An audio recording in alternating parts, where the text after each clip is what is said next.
ഗോവിന്ദനാമസങ്കീർത്തനം ഗോവിന്ദ. നമഃ പാർവതീപതയേ. ഹര ഹര മഹാദേവ. യം ശൈവാഃ സമുപാസതേ ശിവ ഇതി ബ്രഹ്മേതി വേദാന്തിനോ ബൗദ്ധാ ബുദ്ധ ഇതി പ്രമാണപടവഃ കർത്തേതി നൈയായികാഃ അർഹന്നിത്യഥ ജൈനശാസനരതാഃ കർമ്മേതി മീമാംസകാഃ സോയം വോ വിദധാതു വാഞ്ചിതഫലം ത്രൈലോക്യനാഥോ ഹരിഃ. സോയം വോ വിദധാതു വാഞ്ചിതഫലം ത്രൈലോക്യനാഥോ ഹരിഃ. ശുദ്ധോ ബുദ്ധോ വിമുക്തഃ ശ്രുതിശിഖരഗിരാം മുഖ്യതാത്പര്യഭൂമിഃ യസ്മാജ്ജാതം സമസ്തം ജഗദിദമമൃതാദ്വ്യാപ്യ സർവം സ്ഥിതോ യഃ യസ്യാം ശാംശാവതാരൈഃ സുരനരവനജൈർരക്ഷിതം സർവമേതത് തം ഭൂമാനം മുകുന്ദം ഹൃദി ഗതമമലം കൃഷ്ണമേവ പ്രപദ്യേ. തം ഭൂമാനം മുകുന്ദം ഹൃദി ഗതമമലം കൃഷ്ണമേവ പ്രപദ്യേ. മദീയ ഹൃദയാകാശേ സദാനന്ദമയോ ഗുരുഃ ഉദേതു സതതം സമ്യക് സ്വാത്മാനന്ദപ്രബോധകഃ.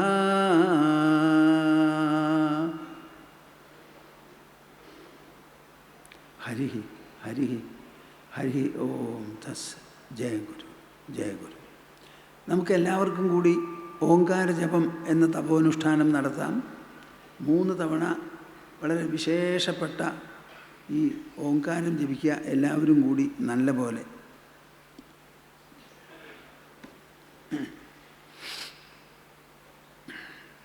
കൈകോർത്ത് മടിയിൽ വയ്ക്കൂ. കഷ്ടപ്പെടാതെ സാധിക്കും വിധം നിവർന്നിരിക്കൂ. കണ്ണടയ്ക്കൂ. വായും മനസ്സും തുറന്ന് എൻ്റെ കൂടെ ജപിക്കുക. ഇതാ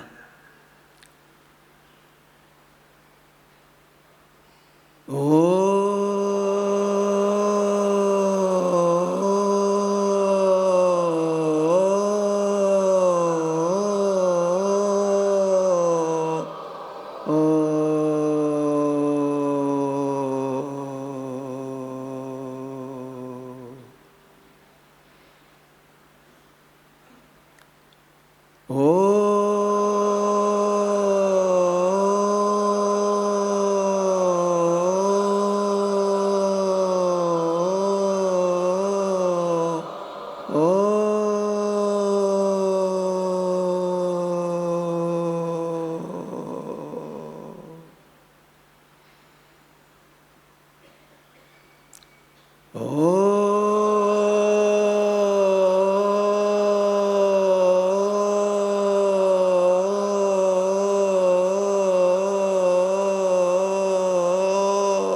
ഹരി ഓം തസ്. ജയ ഗുരു, ജയ ഗുരു, ജയ ഗുരു. ശ്രീമദ് ഭാഗവതത്തിൽ 12 സ്കന്ധമാണുള്ളത്.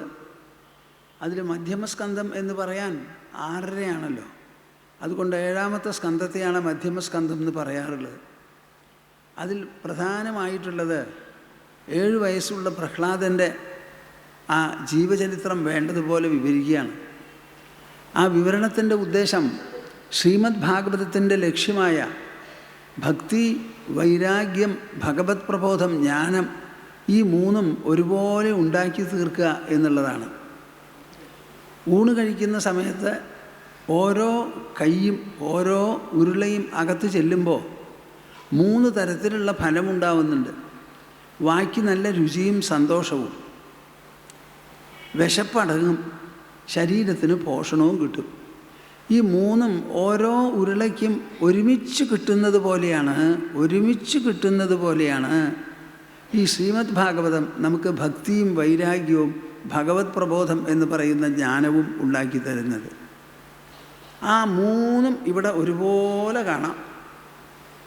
ഇതുവരെ ഞാൻ പറഞ്ഞതിൽ നിന്ന് ആ പ്രഹ്ലാദൻ എന്ന് പറയുന്ന കുട്ടി എങ്ങനെയാണ് ഗൃഹസ്ഥന്മാരെ സംബന്ധിച്ചും കുട്ടികൾ എന്നുള്ള നിലയ്ക്കുമെല്ലാം പറഞ്ഞു കൊടുക്കുന്നത് എന്ന് വളരെ വിശേഷപ്പെട്ട ഒരു ഭാഗമാണ്. പഠിപ്പ് മുഴുവനായി എന്ന് തോന്നിയപ്പോൾ പ്രഹ്ലാദനെ ഹിരണ്യകശിപുവിൻ്റെ അടുത്ത് രണ്ടാമതും പറഞ്ഞയച്ചു. ആര്? ഷണ്ടാമർക്കന്മാർ, ആചാര്യന്മാർ. അവിടെ ചെന്നുടനെ ഈ കുട്ടി ആദ്യം പോയിട്ടുണ്ടല്ലോ, ഇപ്പോൾ രണ്ടാമത് ചെന്നുടനെ പാദയോ പതിതം ബാലം പ്രതിനന്ദ്യാശിഷാസുര പരിഷ്വജ്യ ചിരം ദോർഭ്യാം പരമാമാപനിർവൃതിം. ആ കുട്ടിയുടെ മഹത്വം ഹിരണ്യകശിപുവിന് അറിയില്ല, അറിയുന്ന തൊട്ട് സമ്മതിക്കുന്നുമില്ല. എന്നാലും പാദയോ പതിതം ബാലം, തൻ്റെ കാക്കൽ വന്ന വീണ കുട്ടിയുണ്ടല്ലോ, പ്രതിനന്ദ്യ ആശിഷാസുര, അവനെ വേണ്ടതുപോലെ അനുഗ്രഹിച്ചു, സന്തോഷം തോന്നി, മനസ്സ് കുളർന്നു. പരിഷ്വജ്യ ചിരം ദോർഭ്യാം, 2 കൈകൊണ്ടും അനവധി തവണ ആലിംഗനം ചെയ്തു. പരമാം ആപനിർവൃതിം, അങ്ങേയറ്റത്തെ നിർവൃതി കിട്ടിയത്രേ ഹിരണ്യകശിപുവിന്, അച്ഛന് അസുരനായാലും. അസുരന്മാർക്ക് ഇങ്ങനെയുള്ള നിർവൃതിയില്ല. എന്നാലും ആ കുട്ടിയുടെ മഹത്വം കൊണ്ട് അച്ഛനായല്ലോ, ആ അച്ഛന് പരമമായ നിർവൃതി കിട്ടി. എന്നിട്ട് മുൻപ് ചോദിച്ചതുപോലെ ഇത്തവണയും ചോദിച്ചു, എന്താ എൻ്റെ പൊന്നുമോനെ, നീ കൂടുതലായി എന്തെങ്കിലും പഠിച്ചിട്ടുണ്ടാവുമല്ലോ, അതിലേതാ ഏറ്റവും നല്ലത്, എന്നെ ഒന്ന് പറഞ്ഞ് മനസ്സിലാക്കി തരൂ അച്ഛനേന്ന്. ശ്രവണം കീർത്തനം വിഷ്ണോ സ്മരണം പാദസേവനം അർച്ചനം വന്ദനം ദാസ്യം സഖ്യമാത്മനിവേദനം ഇതി പുംസാർപ്പിത വിഷ്ണു ഭക്തിശ്ചേന്നവലക്ഷണ ക്രിയതേ ഭഗവത്യദ്ധ തന്മന്യേ അധീതമുത്തമം. കേൾക്കുന്നുണ്ടോ നിങ്ങൾ? എന്തൊരു വാക്കുകളാപ്പ. ഞാൻ പഠിച്ചു എൻ്റെ പൊന്നച്ഛ. എന്താ പഠിച്ചത്? മഹാവിഷ്ണുവിനെ സ്തുതിക്കണം, ആരാധിക്കണം, തൃപ്തിപ്പെടുത്തണം. എൻ്റെ ശ്രീഹരി ഞാൻ ഇതുവരെ ഭജിച്ചു പോന്നതുപോലെ അതേപോലെ കുറച്ചും കൂടിയും വിശേഷമായിട്ട് ഭജിക്കണം. ഞാൻ മാത്രമല്ല, എല്ലാവരും. എന്തൊക്കെയാണ് ഈ ഭജനയ്ക്കുള്ള വിധി? ആ കുട്ടി വ്യക്തമായിട്ട് പറയുക. മുതിർന്നവർക്ക് പോർക്കും പറയാൻ സാധിക്കില്ല. ഭഗവാനെ വെറുതെ പൂജിച്ചാൽ മതിയോ? പോരാ. വെറുതെ സ്തുതിച്ചാൽ മതിയോ? പോരാ. കീർത്തനം ചെയ്താൽ മതിയോ? പോരാ. വെറുതെ ഭാഗവതം വായിച്ചാൽ മതിയോ? അതും പോരാ. പിന്നെ എങ്ങനെയാ? ശ്രവണം കീർത്തനം വിഷ്ണോ സ്മരണം പാദസേവനം അർച്ചനം വന്ദനം ദാസ്യം സഖ്യം ആത്മനിവേദനം ഇതി പുംസാർപ്പിത വിഷ്ണു ഭക്തിശ്ചേന്നവലക്ഷണ. ഈ ഭക്തിക്ക് 9 ലക്ഷണങ്ങളാണത്രേ. ഈ 9 ലക്ഷണങ്ങളിൽ ഒന്ന് വിട്ട് ഒന്ന് എന്നല്ല. ഭക്തിക്ക് 9 ലക്ഷണങ്ങളുണ്ടെങ്കിൽ ആ 9 ലക്ഷണങ്ങളോട് കൂടിയ ഭക്തിയെ അതേപടിക്ക് 9 ലക്ഷണങ്ങളോട് കൂടി നാം പരിശീലിക്കണം, അഭ്യസിക്കണം. എന്താ? ആദ്യം ഭഗവാന്റെ നാമങ്ങളും കീർത്തനങ്ങളും ശ്രീമദ് ഭാഗവതവും ഒക്കെ കേൾക്കുക. അതേ സാധിക്കൂ നമുക്ക്. എടുത്തങ്ങോട്ട് ചാടാൻ പറ്റില്ലല്ലോ, ഇരുന്ന് വേണ്ടേ കാല് നീട്ടാൻ. ശ്രവണം. ആ ശ്രവണത്തിനൊപ്പം അത് കുറച്ചങ്ങോട്ട് കഴിയുമ്പോഴേക്കും കീർത്തനം. ഒരു ഭാഗത്ത് ശ്രവണവും അത് കഴിഞ്ഞാൽ കീർത്തനവും പാടുക. വിഷ്ണോ സ്മരണം. ശ്രവണം കാതിനും കീർത്തനം നാവിനേ ആയുള്ളൂ. അപ്പോൾ മനസ്സിനോ സ്മരണം, മനസ്സുകൊണ്ട് സ്മരിക്കണം. കീർത്തനം ചെയ്യാത്ത സമയങ്ങളിൽ പാദസേവനം. ആ കൃഷ്ണനൊരു സേവ എന്നുള്ള നിലയ്ക്ക് നമുക്ക് എന്തെല്ലാം ചെയ്യാൻ തോന്നുന്നുവോ അതൊക്കെ ചെയ്യാം, പൂജയടക്കം. അർച്ചനം, അർച്ചിക്കുക. വന്ദനം, വന്ദിക്കുക. ദാസ്യം, ഭഗവാന്റെ ദാസനാണ് ഞാൻ എന്ന് വിചാരിച്ച് ഈശ്വരൻ കൈകര്യം എന്തെല്ലാം ഉണ്ടോ അതെല്ലാം ചെയ്യുക. അവസാനം സഖ്യം. ഈശ്വരനും ഞാനും തമ്മിൽ ഞങ്ങൾക്ക് സഖാക്കളാണ്, സ്നേഹിതന്മാരാണ്. സ്നേഹിതന്മാരാണെങ്കിൽ എന്തുണ്ട്? തൻ്റെ ഉള്ളിലുള്ളതൊക്കെ സ്നേഹിതനോട് പറയും, സ്നേഹിതൻ ഇങ്ങോട്ടും പറയും. തനിക്ക് വേണ്ടത് ചോദിക്കും, മനസ്സിലാക്കും. അങ്ങനെ ഒരു കൊടുത്തു മേടിക്കുന്ന ഒരു സ്വഭാവം. സഖ്യം, ആത്മനിവേദനം. അവസാനം തൻ്റെ തൻ്റെ ജീവനെ പൂർണ്ണമായി അങ്ങോട്ട് സമർപ്പിക്കുക. ഈ ലോകത്തിലുള്ളതെല്ലാം അങ്ങയുടെയാണ്, അങ്ങ് തന്നെയാണ്. ഈ ഭൂമിയും പഞ്ചഭൂതങ്ങളൊക്കെ തന്നെ അങ്ങ് സൃഷ്ടിച്ച അങ്ങയാണല്ലോ. അതുപോലെ ആ പഞ്ചഭൂതത്തിൽ ഭൂനിവാസിയായ ഞാനും അങ്ങയുടെ തന്നെ എന്ന് പറഞ്ഞ് എൻ്റെ സർവസ്വവും ഭഗവാന്റെ എന്നുള്ള തോന്നൽ മനസ്സിലുദിക്കണം. ഇത് പുംസാർപ്പിത വിഷ്ണു ഭക്തിശ്ചേന്നവലക്ഷണ. ഇങ്ങനെ ലക്ഷണയായിരിക്കുന്ന ഭക്തിയെ മഹാവിഷ്ണുവിന് നമ്മൾ അർപ്പിച്ചു എന്നുണ്ടെങ്കിൽ ക്രിയതേ ഭഗവത്യർത്ഥ തന്മന്യേ അധീതമുത്തമം. അത് ഭഗവാനിൽ സമർപ്പിക്കുമ്പോൾ ആ സമർപ്പണത്തിൻ്റെ ഫലം നല്ലോണം വളർന്നിങ്ങനെ വരും. ഇതാണ് ഉത്തമമായിട്ട് ഞാൻ പഠിച്ചത്. കേൾക്കുന്നുണ്ടോ നിങ്ങൾ? അച്ഛന് ശ്രീഹരി നമ്പർ 1 ശത്രുവാണ്. ആ ശത്രുവിൻ്റെ പേര് മനസ്സിൽ നിന്ന് പോയി അച്ഛനെ പ്രതിഷ്ഠിക്കണം എന്ന് പറഞ്ഞാണ് ചണ്ടാമർക്കന്മാരെ ചട്ടം കെട്ടി പഠിപ്പിച്ചു കൊണ്ടുവന്നത്.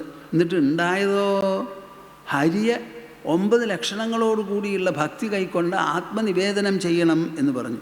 നിശമ്യൈ തത്സുതവചോ ഹിരണ്യകശിപുസ്തദ ഗുരുപുത്രം ഉപാചേതം രുഷാ പ്രസ്ഫുരിതാധര. ഇതങ്ങോട്ട് കേട്ടപ്പോൾ അയ്യോ, ഗുരുപുത്രനെ നോക്കി പറയാണ് രുഷാ പ്രസ്ഫുരിതാധര. വിറച്ച് ചുണ്ടിങ്ങനെ കടിച്ച് ഇറുക്കി ഗുരുപുത്രനെ നോക്കി പറഞ്ഞു. അദ്ദേഹത്തിന് വല്ലാത്ത കോപമായി ഹിരണ്യകശിപുവിന്. അവരെന്ത് കാര്യമായി ഈ ചെയ്തിരിക്കുന്നത്? ഒരാളും പാഠശാലയിലേക്ക് പ്രവേശിക്കരുത്, ആർക്കും സംസാരിക്കാനോ ഉപദേശിക്കാനോ ഇടം കൊടുക്കരുത്, നിങ്ങൾ തന്നെ വേണം പഠിപ്പിക്കാൻ. ഹരിയെ കംപ്ലീറ്റായിട്ട് മുഴുവനായിട്ട് മറന്നു കളഞ്ഞ് അച്ഛനെ പ്രതിഷ്ഠിക്കാൻ പഠിപ്പിക്കണം എന്നല്ലേ ഞാൻ നിങ്ങളോട് പറഞ്ഞത്? എന്നിട്ട് എൻ്റെ മോൻ എന്നോട് പറയണത് എന്താ നിങ്ങൾ കേട്ടില്ലേ? എന്താ അത്? അപ്പം അവർ പറയുക, എത്ര രമണീയമായ ഭാഗങ്ങളാണിത്. ന മത്പ്രണീതം ന പരപ്രണീതം സുതോവദത്യേഷ തവേന്ദ്രശത്രോ നൈസർഗീയം മതിരസ്യ രാജൻ നിയച്ഛമന്യും കഥദാസ്മമാന. അല്ലേ അസുരചക്രവർത്തി, അങ്ങിങ്ങനെ കോപിക്കരുത്, ചുണ്ടൊന്നും ഇങ്ങനെ വിറയ്ക്കരുത്, ഞങ്ങളോട് ഇങ്ങനെ ദേഷ്യം കാണിക്കരുത്. ഇത് ഞങ്ങൾ പഠിപ്പിച്ചതല്ലപ്പാ, വേറെ ആരും വന്ന് പഠിപ്പിച്ചതുമല്ല. അങ്ങയുടെ പുത്രൻ വധത്യേഷ തവേന്ദ്രശത്രോ നൈസർഗീയം, ഞങ്ങൾ പഠിപ്പിച്ചതുമല്ല, ബാക്കിയുള്ളവർ പഠിപ്പിച്ചതുമല്ല. പിന്നെ ആ കുട്ടിയുടെ ഉള്ളിൽ നൈസർഗികമായി ചെറുപ്പം മുതലൊക്കെ വളർന്നു വന്നിട്ടുള്ള ഒരു ഗുരുഭക്തിയാണ്. ആ കുട്ടി ഞങ്ങളോട് പറഞ്ഞത് എന്താണെന്നറിയോ? ഒരു കാന്തത്തിൻ്റെ അടുത്ത് ഒരു ഇരുമ്പ് സൂചി കടന്നാൽ ആ ഇരുമ്പ് സൂചി കാന്തത്തിൻ്റെ ആകർഷണത്താൽ സ്വയം അതിൻ്റെ അടുക്കിലേക്ക് ചെന്ന പറ്റി പിടിക്കുന്നത് പോലെ എൻ്റെ മനസ്സ് ഹരിയുടെ കൂടെ പോണൂ എന്നാണ് പറയണത്. അപ്പോൾ ഇത് ഞങ്ങളാരെങ്കിലും പഠിപ്പിച്ചതാണോ? അല്ലേ. ഉടനെ അച്ഛൻ മകൻ്റെ നേരെ തിരിഞ്ഞു. ന ചേത് ഗുരുമുഖീയം തേ കുതോ ഭദ്രാസതീമതിഹി. എടാ, നീ കേട്ടില്ലേ അവർ പറഞ്ഞത്? ഗുരുമുഖത്തിൽ നിന്നല്ല നീ പഠിച്ചത് എന്നുണ്ടെങ്കിൽ പിന്നെ എവിടുന്ന് കിട്ടി നിനക്ക് ഈ ബുദ്ധി? എന്നെ അങ്ങേ അറ്റം അടിമുടി വിറപ്പിക്കുന്നത് കോപം കൊണ്ട്. തൻ്റെ അരക്കെട്ടിൽ നിന്ന് ജനിച്ച കുട്ടിയോടെ തനിക്ക് ഇത്രയധികം കോപം ജനിക്കണമെങ്കിൽ ഒരച്ഛൻ്റെ മനസ്സിലുള്ള വികാരം എത്ര പ്രക്ഷുബ്ധമാകണം, എത്ര ശക്തമാകണം എന്ന് നീ ആലോചിച്ച് നോക്ക്. എവിടുന്നാ പിന്നെ നിനക്കിത് കിട്ടിയത്? അപ്പം ആ കുട്ടി ചിരിച്ചുകൊണ്ട് മറുപടി പറയുക, കോപിക്കുന്ന സമയത്ത് ഇങ്ങനെ നമ്മൾ ശാന്തരായിരുന്നിട്ട് വേണം അതിനെ നേരിടാൻ. കോപത്തിനെ കോപത്തോടു കൂടി നേരിടുന്നത് ശത്രുവിൻ്റെ രംഗങ്ങളിലാണ്, യുദ്ധരംഗങ്ങളിലാണ്. അല്ലാത്ത രംഗങ്ങളിൽ ആര് കോപിച്ചാലും നമ്മൾ നമ്മുടെ സമനില വിട്ട് കളിയരുത്. മതിർന്ന കൃഷ്ണേ പരതസ്വതോവാ മിഥോഭിപദ്യേത ഗൃഹവ്രതാനാം അദാന്തഗോഭിർവിശതാം തമിശ്രം പുനഃപുനശ്ചർവിതചർവണാനാം. എൻ്റെ പൊന്നച്ഛ, അങ്ങക്കിത് അറിയാത്തതിൽ എനിക്ക് കുണ്ഠിതമുണ്ട്. ഈ ബുദ്ധി എനിക്ക് അങ്ങയുടെ അരക്കെട്ടിൽ നിന്ന് ജനിച്ചു, ഈ വംശത്തിൽ നിന്ന് ജനിച്ചു എന്ന് പറഞ്ഞ ആ വംശത്തിൻ്റെ പാരമ്പര്യമായി കിട്ടിയതല്ല, ബാക്കിയുള്ളവർ പറഞ്ഞു തന്നതുമല്ല. അങ്ങയുടെ സ്നേഹിതന്മാരും കുടുംബാംഗങ്ങളും മറ്റു കുടുംബാംഗങ്ങളൊക്കെ എങ്ങനെയാണ് ഇത് പറയുക? നിങ്ങളൊക്കെ ഹരിയെ ദ്വേഷിക്കുന്നവരല്ലേ. സ്വതവേ മിഥോപിപദ്യേത ഗൃഹവ്രതാനാം, തമ്മിൽ പറഞ്ഞ് ടെലിഫോണിലൊക്കെ സംസാരിച്ച് ഇത്തരത്തിലുള്ള ഭക്തി ഉണ്ടാവില്ല. എല്ലാവരും ഗൃഹവ്രതന്മാരാണ്. കേൾക്കണം, ശ്രീമദ് ഭാഗവതത്തിൻ്റെ വാക്കാ. നിങ്ങളുടെയൊക്കെ വ്രതം എന്താ? ഗൃഹവ്രതം. ഗൃഹം തന്നെ വ്രതം. വേറെ ഒരു വ്രതവും ഇല്ല നിങ്ങൾക്ക്. ഏകാദശി ഇല്ല, ദ്വാദശി ഇല്ല, മകരസംക്രാന്തി ഇല്ല, ഒരു പിണ്ണാക്കും ഇല്ല. ഉള്ളതൊക്കെ ഗൃഹം. അതിന് ഇന്ന സാധനം ഇന്ന ദിവസം മേടിക്കണം, ബോണസ് കിട്ടിയാൽ ഇതാ മേടിക്കാൻ പോകണം, ഇങ്ങനെയുള്ള ആലോചനയും നമ്മുടെ കയ്യിലുള്ളൂ. മിഥോപിപദ്യേത ഗൃഹവ്രതാനാം അതാന്തഗോഭി. ഇന്ദ്രിയങ്ങൾക്ക് നിയന്ത്രണമില്ലാതെ വിശദാന്തമിശ്രം അന്ധകാരത്തിൽ പ്രവേശിച്ച് പുനഃപുനശ്ചർവിത ചർവണാനാം. തിന്ന് തന്നെ തിന്ന്, കുടിച്ചത് തന്നെ കുടിച്ച്, കിടന്നിടത്ത് തന്നെ കിടന്ന്, പറഞ്ഞത് തന്നെ പറഞ്ഞ്, ഈ പിഷ്ടപേഷണവത് അരച്ചതിനെ അരയ്ക്കുന്ന. ഇന്നലെ എങ്ങനെയായിരുന്നു അതുപോലെ തന്നെ ഇന്നെങ്ങനെയാണ് അതുപോലെ തന്നെ നാളെ. ഇതന്നെയാണ് നിങ്ങളുടെ സ്വഭാവം. നദേ വിദുസ്വാർത്ഥഗതിം ഹി വിഷ്ണും ദുരാശയായേ ബഹിരർത്ഥമാനിനഃ അന്ധായഥാന്ധൈരുപനീയമാന വാചീശതന്ത്യാം ഉരുദാം നിബദ്ധ. എന്താ ഈ ഗൃഹസ്ഥന്മാരുടെ സ്ഥിതി? അവർക്ക് അവരുടെ സ്വാർത്ഥം എവിടുന്ന് കൈക്കലാക്കാൻ പറ്റും എന്നറിയില്ല. വാസ്തവത്തിൽ നമുക്ക് ശരിയായ സ്വാർത്ഥം, തൻ്റെ ജീവിതത്തിൻ്റെ ഉദ്ദേശലക്ഷ്യം, സൗഭാഗ്യ സാഫല്യം അണയ്ക്കുന്നത് ശ്രീഹരി, മഹാവിഷ്ണു, പരമേശ്വരൻ മാത്രമേ ഉള്ളൂ. അതവർ മനസ്സിലാക്കുന്നില്ല. എന്താ കാരണം? ദുരാശയായേ ബഹിരർത്ഥമാനിനഃ. അവരുടെ മനസ്സിൽ മുഴുവൻ ദുഷ്ടമായിരിക്കുന്ന ആശകളാണ്. ബഹിരർത്ഥമാനിനഃ, അവരുടെ ലക്ഷ്യം പുറത്ത് കാണുന്നവരവർ. വാസ്തവത്തിൽ നമ്മുടെ ലക്ഷ്യം നമ്മുടെ ഉള്ളിലാണ്, മനസ്സാണ്, ബുദ്ധിയാണ്, അന്തരാത്മാവാണ്. സന്തോഷം എന്ന് പറയുന്നത് മനസ്സിൻ്റെ ഒരു ഉത്പന്നമാണ്. ഒരു സാധനത്തിനും സന്തോഷം രചിക്കാൻ പറ്റില്ല. ഈ ഭൂമിയും ഭൗമവസ്തുക്കളും ജഡമാണ്. ജഡവസ്തുക്കൾക്ക് എന്താ ഒരു ഉണർവോ അനുഭവമോ ഉണ്ടാക്കാൻ പറ്റുമോ? നമ്മളൊരു കാറ് മേടിച്ചു, ആ കാറ് സ്റ്റാൻഡിൽ കിടക്കുകയുള്ളൂ, ഗരാജിൽ കിടക്കുകയുള്ളൂ. അത് ആ ഗരാജിൽ നിന്ന് ഉള്ളിലേക്ക് അങ്ങോട്ട് അകത്തേക്ക് വന്ന് മനസ്സിനെ തൊട്ട് സന്തോഷിപ്പിക്കില്ല. മനസ്സിനുള്ള സന്തോഷം മനസ്സ് സ്വയം രചിക്കുന്നതാണ്. മനസ്സ് സന്തുഷ്ടമാകണമെങ്കിൽ അതിന് ആശയൊന്നും പാടില്ല, മമതയൊക്കെ പോകണം. അങ്ങനെ മനസ്സിൻ്റെ പവിത്രത കൊണ്ടാണ് സന്തോഷം. അതവർ മനസ്സിലാക്കുന്നില്ല. സന്തോഷം വസ്തുക്കളിൽ നിന്ന് കിട്ടണു എന്ന് വിചാരിച്ച് പുറത്തേക്ക് നോക്കുകയാണ്. വാചീശതന്ത്യാം ഉരുദാം നിബദ്ധ. വേദങ്ങളടക്കം കുറേ കർമ്മങ്ങൾ വിധിക്കുന്നുണ്ട്. അതുകൊണ്ടൊന്നും ഒരു നേട്ടവും നമുക്കുണ്ടാവാൻ പോണില്ല. നമുക്ക് നേട്ടം എവിടെയാ? നൈഷാം മതിസ്താവതുരുക്രമാഘ്രിം വിശത്യനർത്ഥാപഗമോ യഥർത്ഥ മഹീയസാം പാദരജോഭിഷേകം നിഷ്കിഞ്ചനാനാം ന വൃണീതയാവത്. ഈ ഒരു ശ്ലോകം ഭാഗവതത്തിന് നിങ്ങളൊക്കെ പ്രത്യേകം പഠിക്കേണ്ടതാണ്. എവിടുന്നാണ് ഈ ഗൃഹസ്ഥന്മാർക്ക് നന്മ വരിക എന്ന് ചോദിച്ചാൽ നിഷ്കിഞ്ചനാനാം ന വൃണീതയാവത്. തനിക്കൊന്നുമില്ല, തൻ്റേതായിട്ടൊന്നുമില്ല, താൻ ആരുമല്ല, എല്ലാം ഈശ്വരൻ്റെയാണ്. എനിക്ക് വീടോ കുടിയോ സ്വത്തോ സ്വാതന്ത്ര്യമോ യാതൊന്നുമില്ല എന്ന് പറഞ്ഞ് നിഷ്കിഞ്ചനന്മാരായി, യതീശ്വരന്മാരായി, യതികളായി, സന്യാസിമാരായി, തപസ്വികളായി, യോഗനിഷ്ഠന്മാരായി നടക്കുന്ന കൂട്ടരുണ്ട്. അവരെ നിഷ്കിഞ്ചനന്മാർ എന്ന് പറയാം. എന്തെങ്കിലും ഉണ്ടെങ്കിൽ കിഞ്ചനന്മാർ എന്ന് പറയും. ഒന്നുമില്ലാത്തവരെ നിഷ്കിഞ്ചനന്മാർ എന്ന് പറയും. മഹീയസാം പാദരജോഭിഷേകം. അവരെ ചെന്ന് നമസ്കരിക്കുക. അവരാണ് മഹാത്മാക്കൾ. ആ നമസ്കരിച്ച് അവരുടെ പാദധൂളി കുറേശ്ശെ നമ്മുടെ ശരീരത്തിലും ശിരസിലും ഏറ്റുന്നുണ്ടെങ്കിൽ അതുവഴിക്ക് മാത്രമേ മനുഷ്യന് ശുദ്ധി വരുള്ളൂ. ഈ വീട്ടിലിരുന്നത് കൊണ്ടോ വീട്ടിൽ കിഴുതാളം മറിഞ്ഞത് കൊണ്ടോ നിങ്ങൾക്ക് ഒരു നേട്ടവും ഉണ്ടാവാൻ പോണില്ല. നിഷ്കിഞ്ചനന്മാരായിട്ടുള്ളവരെ പോയി കണ്ട് നമസ്കരിച്ച് അവരുടെ അനുഗ്രഹവും ഉപദേശവും കൈപ്പറ്റിയാൽ മാത്രമേ പറ്റുള്ളൂ. നൈഷാം മതിസ്താപതുരുക്രമാഘ്രിം വിശത്യനർത്ഥാപഗമോ യഥർത്ഥ. ഈ ലോകത്തിൽ ജീവിക്കുന്നത് താപത്രയം അനുഭവിക്കുക എന്നാണ് അർത്ഥം. ആ അനർത്ഥം നീങ്ങിക്കിട്ടണം എന്നുണ്ടെങ്കിൽ ഭഗവാന്റെ പാദങ്ങളുടെ സ്പർശം കിട്ടണം. ആ സ്പർശം എങ്ങനെയാണ് കിട്ടുക? ഭഗവാൻ ആരാ, എന്താണ് സ്പർശം എന്നൊക്കെ പറഞ്ഞു തരണ്ടേ? അത് പറഞ്ഞു തരാൻ ഈ തരക്കാർക്കേ പറ്റുള്ളൂ. അപ്പം അവരുടെ കാക്കൽ ചെന്ന് വീണ് ആ സത്സംഗം അനുഭവിച്ചാൽ മാത്രമേ പ്രയോജനമുള്ളൂ. ഇതങ്ങോട്ട് കേട്ടപ്പോൾ അപ്പാ ദീർഘശ്വാസം വിട്ടു. ഹിരണ്യകശിപു അത്യന്തം കോപാന്ധനായി. പരോത്യപത്യം ഹൃതകൃത്യധൗഷധം സ്വദേഹജോപ്യാമയവത്സുതോ അഹിത ഛിന്ദ്യാത്തദംഗം യദുദാത്മനോ സുഖഹിതം ശേഷം സുഖം ജീവതി യദ്വിവർജനാത്. അടുത്ത് പലരും ഉണ്ടാവല്ലോ ചക്രവർത്തിയുടെ അടുത്ത്. അവരെ നോക്കി പറയാണ്, അന്യൻ്റെ കുട്ടിയായാലും ഔഷധം സേവിക്കുന്നത് മാതിരി, ഔഷധം ഭക്ഷണമല്ല, ഭക്ഷണമാണ് നിത്യം നമ്മൾ കഴിക്കുന്നത്. ഔഷധം സേവിക്കാൻ ആരും ഇഷ്ടപ്പെടില്ല. ചിലത് മിക്കവാറും അത് കയ്പുള്ളതാവും. അങ്ങനെയാണെങ്കിലും ഔഷധം എങ്ങനെയാണോ ആരോഗ്യത്തിന് സംരക്ഷണം നൽകുന്നത്, അതുപോലെ പരോത്യപത്യം ഹിതകൃത്യതൗഷധം, അന്യൻ്റെ കുട്ടിയാണെങ്കിലും നമുക്ക് ഹിതം ചെയ്യുന്നവനാണെങ്കിൽ ഔഷധം പോലെ നമുക്ക് ഉൾക്കൊള്ളാം, കൈക്കൊള്ളാം, സേവിക്കാം. സ്വദേഹജോപ്യാമയവത് സുതോ അഹിത, തൻ്റെ അരക്കെട്ടിൽ നിന്ന് ജനിച്ച കുട്ടിയാണെങ്കിലും തനിക്ക് ഹൈതം ചെയ്യുന്നവനാണെങ്കിൽ ആമയവത് സുതോ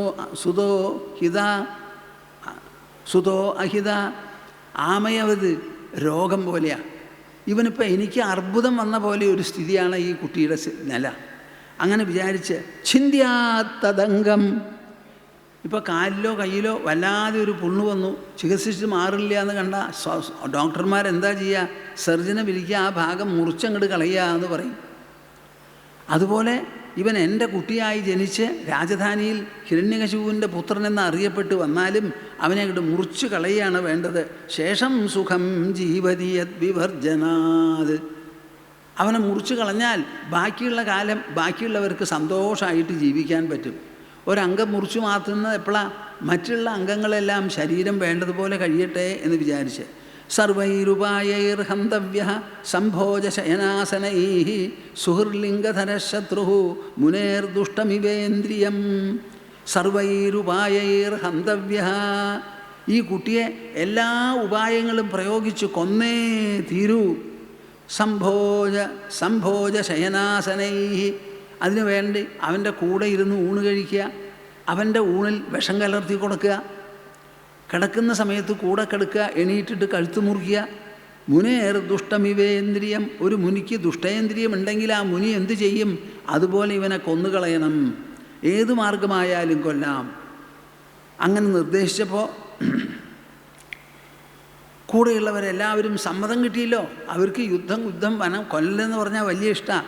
നദന്തോ ഭൈരവം നാദം ഛിന്തി ഭിന്ദീതിവാദിന ആസീനം ചാഹനൻ ശൂലൈ പ്രഹ്ലാദം സർവമർമ്മസു. കേൾക്കുന്നുണ്ടോ നിങ്ങൾ? ഒരച്ഛൻ എതുവരെ പോകും? തൻ്റെ സ്വാർത്ഥം ലംഘിക്കപ്പെട്ടു ഒരു മകനാൽ എന്ന് വന്നാൽ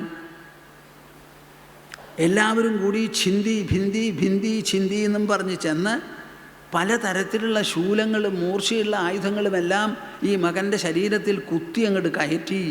മാത്രമോ അല്ല, ചിലർ വിഷം കൊടുത്ത് കൊല്ലാൻ നോക്കി, സർപ്പത്തെ കൊണ്ട് കടിപ്പിച്ചു, മലയുടെ മുകളിൽ കയറി താഴത്തേക്ക് തള്ളിയിട്ടു, വെള്ളത്തിൽ കല്ലുകെട്ടി അമർത്തി താഴ്ത്തി, അഗ്നിയിൽ കത്തുന്ന ജ്വാലയിൽ വലിച്ചെറിഞ്ഞു, കടവയറ്റിൽ കത്തി കയറ്റി നോക്കി, പലതരത്തിലുള്ള അപകടങ്ങളും മാർഗങ്ങളുമെല്ലാം പ്രയോഗിച്ചിട്ടും അതെല്ലാം പരാജയപ്പെട്ടു.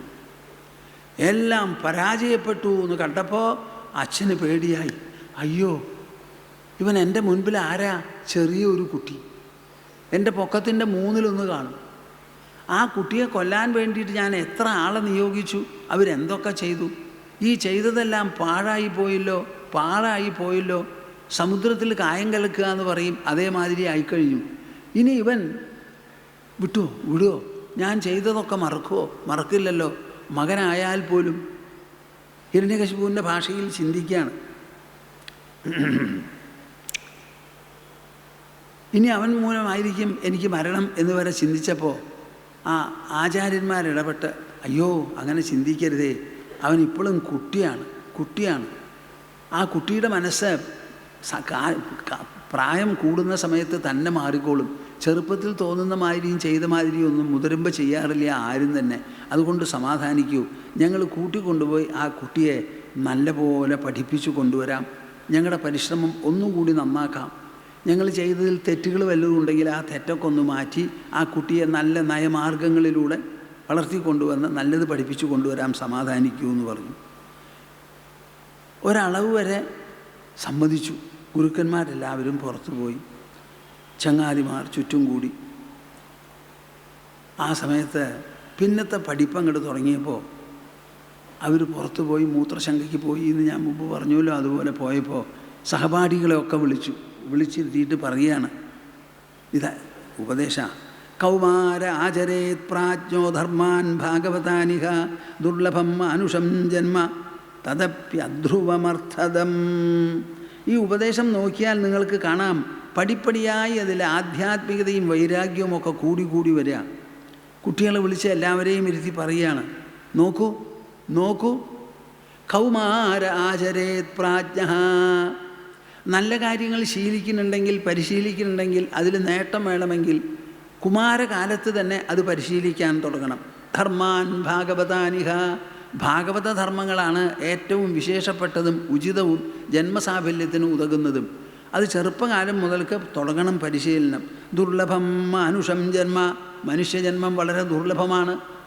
കോടാനുകോടി ജീവജാലങ്ങളുണ്ട് ഭൂമുഖത്ത്. അതിൽ മനുഷ്യരാശി എത്രയുണ്ട്? വളരെ കുറവേ ഉള്ളൂ. അപ്പോൾ അതിൽ പ്രവേശം കിട്ടുക എന്ന് പറഞ്ഞാൽ എളുപ്പമല്ല. തദപ്യധ്രുവമർത്ഥദം. അങ്ങനെ കിട്ടിയെന്ന് വിചാരിച്ച് ആരും തുള്ളിച്ചാടണ്ട. തദപ്യധ്രുവം അർത്ഥദം. അത് എപ്പോൾ വേണമെങ്കിൽ കുമിള പൊട്ടിപ്പോണമാതിരി പൊട്ടിപ്പോകാൻ വിരോധമില്ല. ഹാർട്ട് ഉറങ്ങുമ്പോൾ പോലും ഹാർട്ട് അറ്റാക്ക് വന്നു എന്ന് പറയാറുണ്ടല്ലോ, കേൾക്കാറുമുണ്ട്. എപ്പോൾ വേണമെങ്കിൽ അത് പൊട്ടിപ്പോവാം. പക്ഷേ ഒരു വിശേഷമുണ്ട്, അർത്ഥദം. നമ്മൾ എന്തുദ്ദേശിക്കുന്നുവോ ആ ഉദ്ദേശം സഫലമാവാൻ തക്ക വിധത്തിൽ പ്രവർത്തിച്ച് നമുക്ക് ജീവൻ മുക്തി വരെ, ഈശ്വര സാക്ഷാത്കാരം വരെ, നിത്യസുഖാനുഭൂതി വരെ നമുക്ക് നേടിയെടുക്കാൻ പറ്റും. കുട്ടികളെ നിങ്ങൾ നല്ലോണം ശ്രദ്ധിക്കൂ. ഈ ലോകത്തിൽ പാഴായി ഒന്നും ചെയ്യരുത്. സുഖമൈന്ദ്രിയകം ദൈത്യ ദേഹയോഗേന ദേഹിനാം സർവത്ര ലഭ്യതേ ദൈവാത് യഥാ ദുഃഖം അയത്നതഃ. നോക്കൂ, ആ കൊച്ചുകുട്ടി പറയുന്നത് ആരാന്നുള്ള ചോദ്യമില്ല, കേൾക്കുന്നത് നമ്മളാണ്. 7 വയസ്സായ കുട്ടിയൊന്നും ഈ സദസ്സിലുണ്ടെന്ന് എനിക്ക് തോന്നില്ല. ഒരു കുട്ടി ഉണ്ടെന്ന് തോന്നുന്നു ഇവിടുന്ന് നോക്കുമ്പോൾ. ആ 7 വയസ്സുകാരല്ല കേൾക്കുന്നത്, 7 വയസ്സുകാരൻ കുട്ടി പറയണത്. അപ്പോൾ പല മുഖത്തിൽ നിന്നും വ്യാസമഹർഷി പറയിപ്പിക്കുകയാണ്, സുഖമൈന്ദ്രിയകം ദൈത്യ. ഈ ഇന്ദ്രിയങ്ങളും ലോകവസ്തുക്കളും തമ്മിൽ കൂടിച്ചേർന്നുണ്ടാവുന്ന സുഖമുണ്ടല്ലോ, കാഴ്ചയിൽ നിന്ന്, ശ്രവണത്തിൽ നിന്ന്, മണത്തിൽ നിന്ന്, രുചിയിൽ നിന്ന്, സ്പർശത്തിൽ നിന്നൊക്കെ കിട്ടുന്ന സുഖം ദേഹയോഗേന യോഗിനാം. അത് നമുക്ക് ദേഹമുണ്ടായതുകൊണ്ട് കിട്ടുന്നതാണ്. ആർക്കാർക്കെല്ലാം ദേഹമുണ്ടോ അവർക്കെല്ലാം ഇന്ദ്രിയ സുഖം നിശ്ചിതമാണ്, ഒഴിവാക്കാൻ പറ്റില്ല. സർവത്ര ലഭ്യതേ ദൈവാത്. എല്ലായിടത്തും ദൈവഗത്യാ നമുക്ക് വന്നു ചേരുന്നതാണ് ഇന്ദ്രിയ സുഖങ്ങളെല്ലാം. യഥാ ദുഃഖം അയത്നതഃ. കേൾക്കുന്നുണ്ടോ നിങ്ങൾ? ഇന്ദ്രിയ സുഖത്തിന് വേണ്ടി പരിശ്രമിക്കേ വേണ്ട. നിങ്ങൾക്ക് കണ്ണുണ്ടോ? കാഴ്ച നടക്കും, അതിനുള്ള വസ്തുക്കൾ ഇവിടെയുണ്ട്. ചെവിയുണ്ടോ? ശബ്ദം കേൾക്കാം. നാവുണ്ടോ? രുചിക്കാം. മൂക്കുണ്ടോ? മണക്കാം. ത്വക്കുണ്ടോ? സ്പർശിക്കാം. അതിനുവേണ്ടി നിങ്ങളുടെ ആരുടെയും പ്രയത്നം ആവശ്യമില്ല. യഥാ ദുഃഖം. ആരെങ്കിലും ദുഃഖത്തിന് വേണ്ടി പരിശ്രമിക്കാറുണ്ടോ? എന്താ മിണ്ടാത്തെ? പക്ഷേ നിങ്ങൾക്ക് ദുഃഖം കിട്ടാറില്ലേ? അപ്പോൾ പരിശ്രമിക്കാതെയല്ലേ ദുഃഖം വരണത്? എന്താ ഈ ദുഃഖം? സുഖമില്ലാതെ ആവുമ്പോൾ ദുഃഖം. അപ്പോൾ ദുഃഖം ഉണ്ടാവണമെങ്കിൽ ദുഃഖത്തിന് മുമ്പുള്ള സുഖം വേണ്ടേ? മിണ്ടില്ല. സുഖം നിൽക്കുമ്പോഴാണ് ദുഃഖമുണ്ടാവുന്നത്. അപ്പോൾ ദുഃഖമുണ്ടാവണമെങ്കിൽ അതിന് മുൻപ് സുഖം വേണമല്ലോ. അപ്പോൾ ദുഃഖം മാത്രമാണോ നമുക്ക് കിട്ടുക, അതോ സുഖവും വെറുതെ കിട്ടുന്നുണ്ടോ? പ്രയത്നിച്ചിട്ടാണോ? അപ്പോൾ പിന്നെ എന്തിനു വേണ്ടിയിട്ടാണ് നിങ്ങൾ പ്രയത്നിക്കണേ? സർവ്വ പ്രയത്നവും സുഖദുഃഖങ്ങൾക്ക് വേണ്ടിയിട്ടാണ്.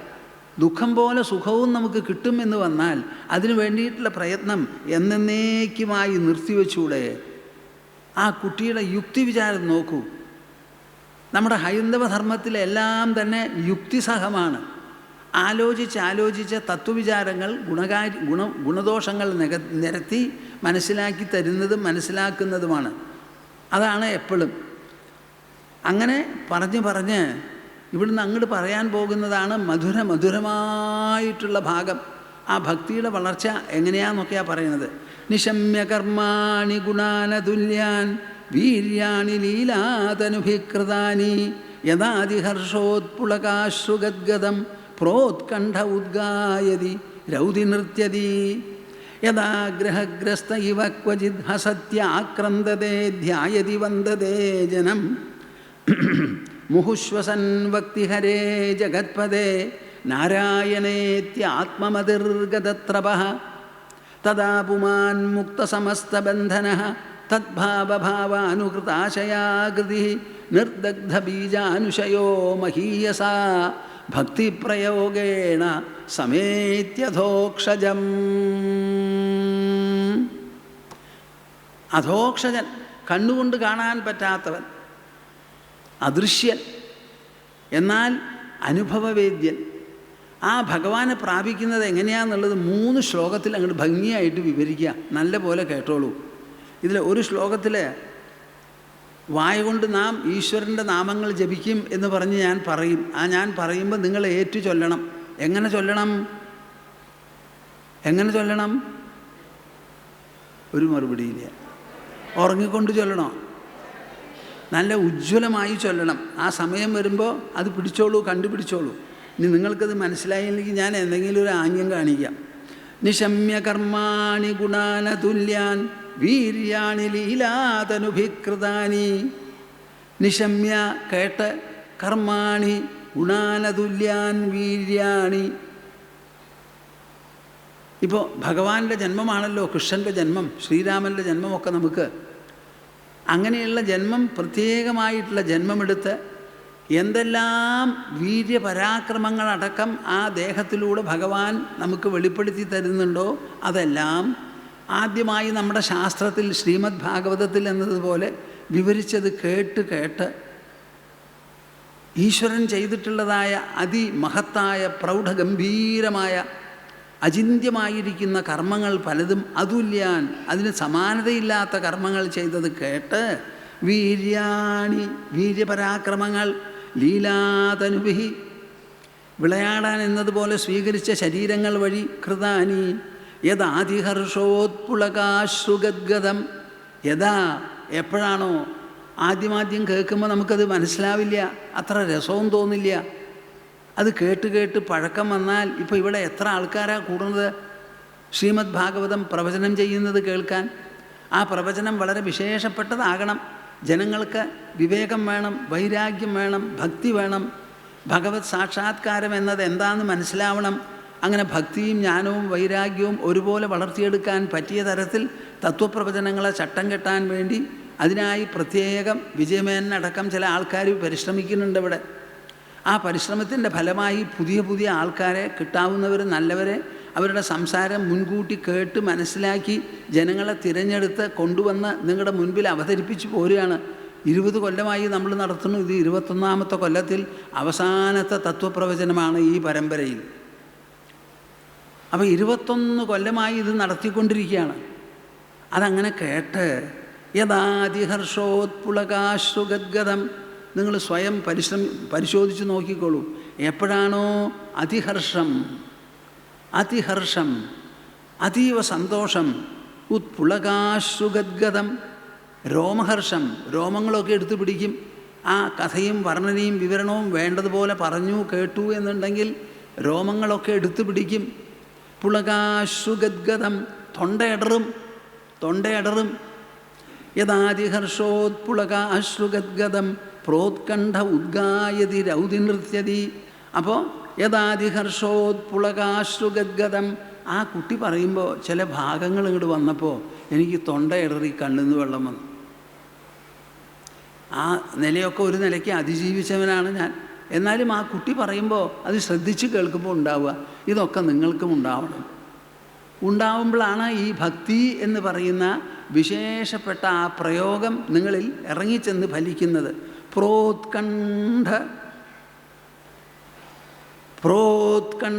ഉദ്ഗായതി. ഞാൻ നിങ്ങളോട് പറയുന്നുണ്ടല്ലോ, ഗോവിന്ദനാമ സങ്കീർത്തനം, ഗോവിന്ദ ഗോവിന്ദ. കേൾക്കുന്നുണ്ടോ നിങ്ങൾ? എന്ത് പറ്റി ഇവിടെ? തൊണ്ടയിൽ കുരലടപ്പനുണ്ടോ? എന്താ എവിടേക്കാ അത് എടുത്തു വെച്ചിരിക്കണേ? മരിച്ചതിന് ശേഷം. അപ്പം പ്രോത്കണ്ഠ, കണ്ഠം തുറന്ന്, ഉദ്ഗായതി ഉറക്ക പാടുന്നു, രൗതി ചിലപ്പോൾ കരച്ചിൽ വരുന്നു, നൃത്യതി ഡാൻസ് ചെയ്യുന്നു. എല്ലാവരും കൂടി ഇവിടെ വന്ന്, പ്രത്യേകിച്ചും ചില സ്ത്രീകളൊക്കെ എന്തുമാതിരിയാണ് കയ്യും കലാശവും കാണിച്ച് ഡാൻസ് ചെയ്യണത്. അത് ആ ഭക്തിയുടെ ഒരു പ്രകടനമാണ്. അത് കണ്ട് ആസ്വദിക്കുകയാണ് വേണ്ടത്. അതിൽ പരിഹാസമോ പുച്ഛമോ അല്ല തോന്നണത്. പരിഹാസവും പുച്ഛവും തോന്നിയാൽ അതിനുള്ള പണിഷ്മെൻ്റ് അവർക്ക് കിട്ടിക്കോളും. അതവിടെ ഇരിക്കട്ടെ, കിട്ടാതെ ഇരിക്കട്ടെ. പ്രോത്കണ്ഠ ഉദ്ഗായതി രൗതി നൃത്യതി. ആയോ? ആയില്ല. യഥാഗ്രഹഗ്രസ്ത ഇവ ക്വചിത് അസത്യ ആക്രന്ദതേ ധ്യായതി വന്ദതേ ജനം. നമ്മുടെ ബ്രഹ്മരക്ഷസൊക്കെ പിടിച്ചതുപോലെ ആവും അത്രേ. ഇവ ക്വചിത് അസതി, കണ്ണൊക്കെ ഇങ്ങനെ വല്ലാതെ ആവും. ആക്രന്ദതേ ഉറക്ക നിലവിളിക്കുന്നു. അതേസമയം ചിലപ്പോൾ കണ്ണടച്ച് ധ്യാനിക്കും. വന്ദതേ ജനം, ആരെങ്കിലും വന്നാൽ അവരെ കൈകൊണ്ട് തൊഴുത്, വാസ്തവത്തിൽ ചിലർ ആലിംഗനം ചെയ്യുക വരെ ചെയ്യും. ആക്രന്ദതേ ധ്യായതി വന്ദതേ ജനം. അത്രയും ആവുമ്പോഴേക്കും ശരീരം ആസകലം കുലുങ്ങി മറിഞ്ഞു കഴിഞ്ഞു. മുഹുശ്വസൻ, ഇങ്ങനെ ദീർഘശ്വാസം വരികയായി. മുഹുശ്വസൻ ഭക്തി എന്ന് പറയുന്നു അത്രേ. എന്ത്?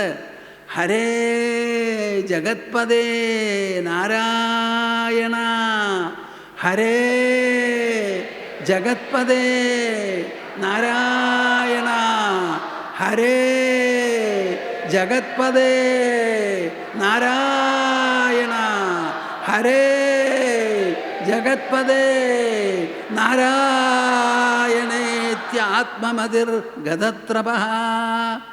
ഒരു വിധത്തിലുള്ള ലജ്ജയോ ഭയമോ ഉണ്ടാവില്ല. നാരായണ എന്നിങ്ങനെ ഉറക്ക പറയാൻ. തദാ പുമാൻ മുക്തസമസ്തബന്ധന.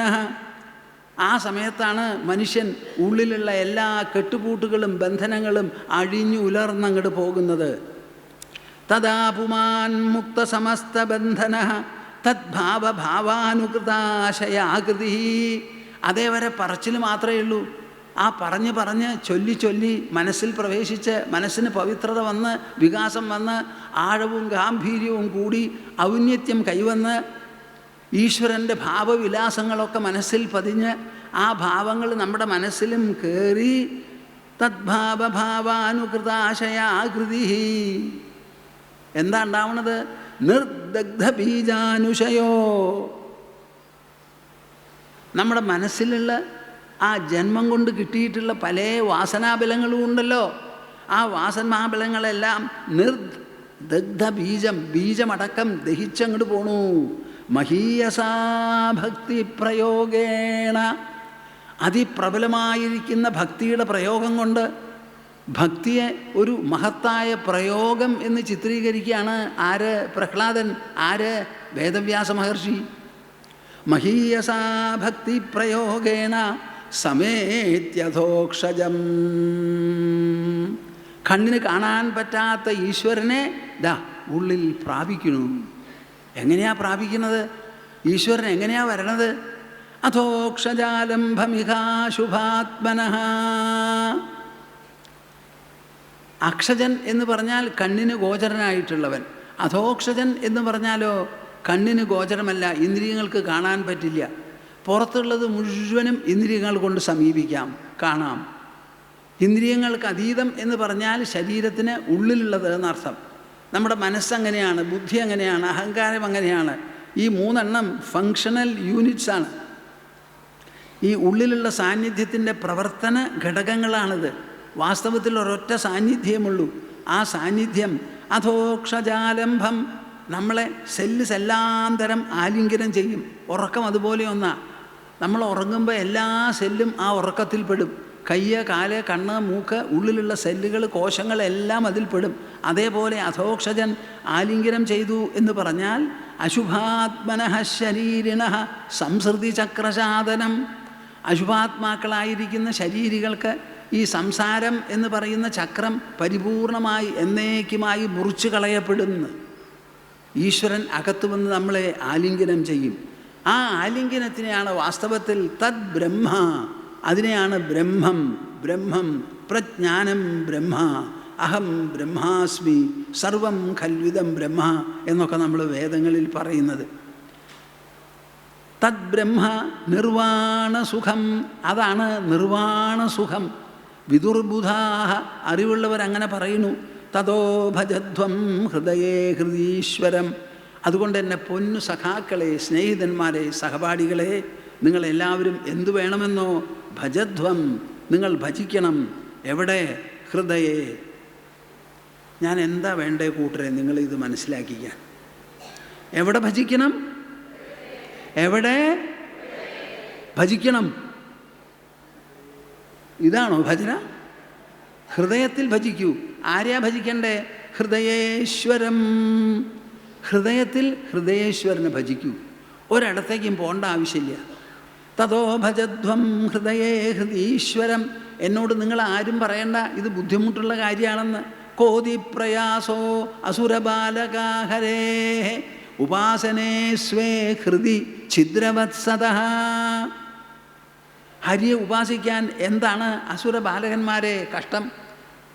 പ്രഹ്ലാദൻ പറഞ്ഞത് അസുരപുത്രന്മാരോട്, ബഹുമാനന്ദ സ്വാമി പറയണതോ മനുഷ്യ സന്താനങ്ങളോട്. ആ കുട്ടികളോട് പറയുകയാണ് എന്താണ് ബുദ്ധിമുട്ടെന്ന്. അപ്പോൾ പിന്നെ നിങ്ങൾക്ക് ബുദ്ധിമുട്ടുണ്ടാവുമോ?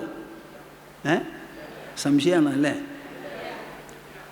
കോതി പ്രയാസോ അസുരബാലക ഹരേഹേ ഉപാസനേ. ഹരിയുടെ ഉപാസനത്തിൽ എന്താണ് വിഷമം? സ്വേ ഹൃദി, തൻ്റെ ഹൃദയത്തിൽ ഛിദ്രവത്സതഃ, ആകാശത്തെപ്പോലെ സന്നിഹിതമാണത്. ആകാശത്തെപ്പോലെ സന്നിഹിതമാണ്. സ്വസ്യാത്മനഃസഖ്യുഃ. ഈ ശ്രീഹരിയെ നിങ്ങൾ എങ്ങനെ കാണണം ഭഗവാനെ? സ്വസ്യ ആത്മനഃ സഖ്യുഃ അശേഷദേഹിനാം. തൻ്റെ ആത്മാവായിട്ട് കാണണം.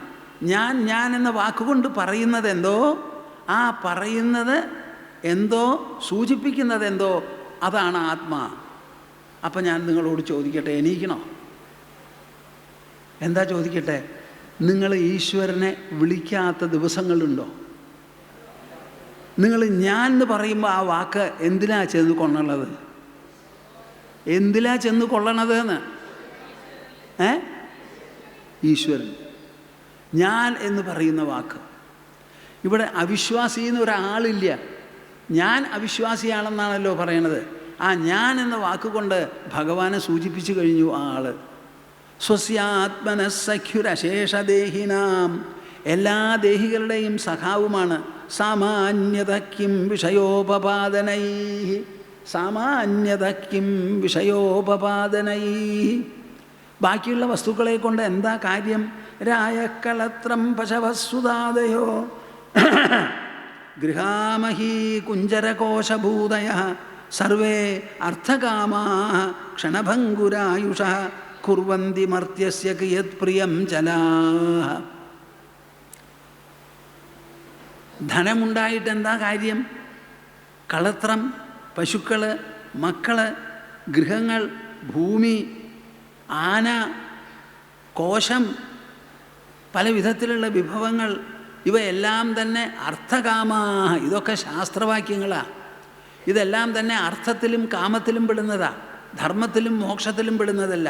ക്ഷണഭംഗുരായുഷ, ഇവയെല്ലാം ക്ഷണികമാണ്, നശിക്കുന്നതാണ്. ആയുഷ കുർവന്തി മർത്യസ്യ കിയത് പ്രിയം ചലാഹ. ചഞ്ചലങ്ങളും നശ്വരങ്ങളുമായിരിക്കുന്ന ഇവ മനുഷ്യൻ്റെ ആയുസ്സിന് എന്തെങ്കിലും ഒരു നന്മയോ ഒരു നേട്ടമോ ചെയ്യുമോ? ചെയ്യില്ല. ഏവം ഹി ലോകാ ക്രതുഭികൃതാ അമി ക്ഷയിഷ്ണവഃ സാതിശയാന നിർമ്മലാഃ തസ്മാദദൃഷ്ടശ്രുതദൂഷണം പരം ഭക്ത്യൈകയേശം ഭജതാത്മലബ്ധയേ. ഇതുപോലെ തന്നെയാണ് നാം വൈദിക കർമ്മങ്ങൾ ചെയ്ത് സമ്പാദിക്കുന്ന ഉപരിലോകങ്ങളുടെ കാര്യങ്ങളും ഒക്കെ താരതമ്യങ്ങളുള്ളതാ. ഏത് ലോകവും അടുത്ത ലോകത്തിൻ്റെ താഴെയാണ്. ക്ഷയിഷ്ണവ, ക്ഷയിച്ചു പോകുന്നതാണ്. സാതിശയാന നിർമ്മലാഹ, നിങ്ങൾ സ്വർഗത്തിലേക്ക് പോയി എന്നുണ്ടെങ്കിൽ പുണ്യകർമ്മം ചെയ്ത് പുണ്യഫലം കഴിഞ്ഞാൽ അവിടുന്ന് താഴത്തേക്ക് വീഴും. ഇവിടുന്ന് വീണാൽ 6 അടിയേ താഴത്ത് വീഴുള്ളൂ. സ്വർഗത്തു നിന്ന് വീണാൽ എത്ര അടി ഉണ്ടെന്നൊന്ന് പറയും. എന്ത് ചൂര് കൊണ്ടുപോയാലും അടിച്ചു കൂട്ടിയെടുക്കാൻ പറ്റില്ല ആ വീഴ്ച. എന്തിനാ അപ്പം അത് പോണേ? ഇരിക്കുന്നിടത്ത് ഇരുത്താൻ പോരെ. അങ്ങോട്ട് പൊത്തിപ്പിടിച്ച് കയറി ഉണ്ടോയെന്നറിയില്ല, എന്നാലും പറയുന്നുണ്ടല്ലോ.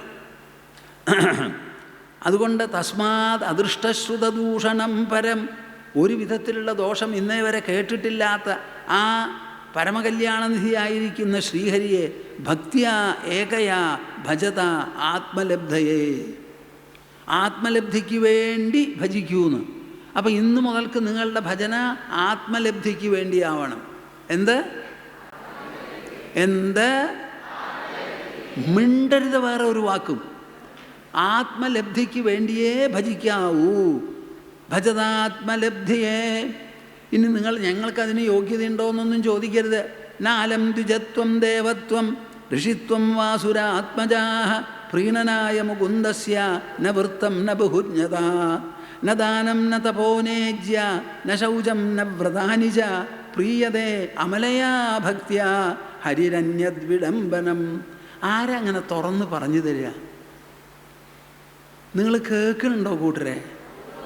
നിങ്ങളുടെ രണ്ട് കാത് പോരെങ്കിൽ രണ്ടെണ്ണം കട്ടെങ്കിലും കൊണ്ടുവരും. നാലം ദ്വിജത്വം ദേവത്വം.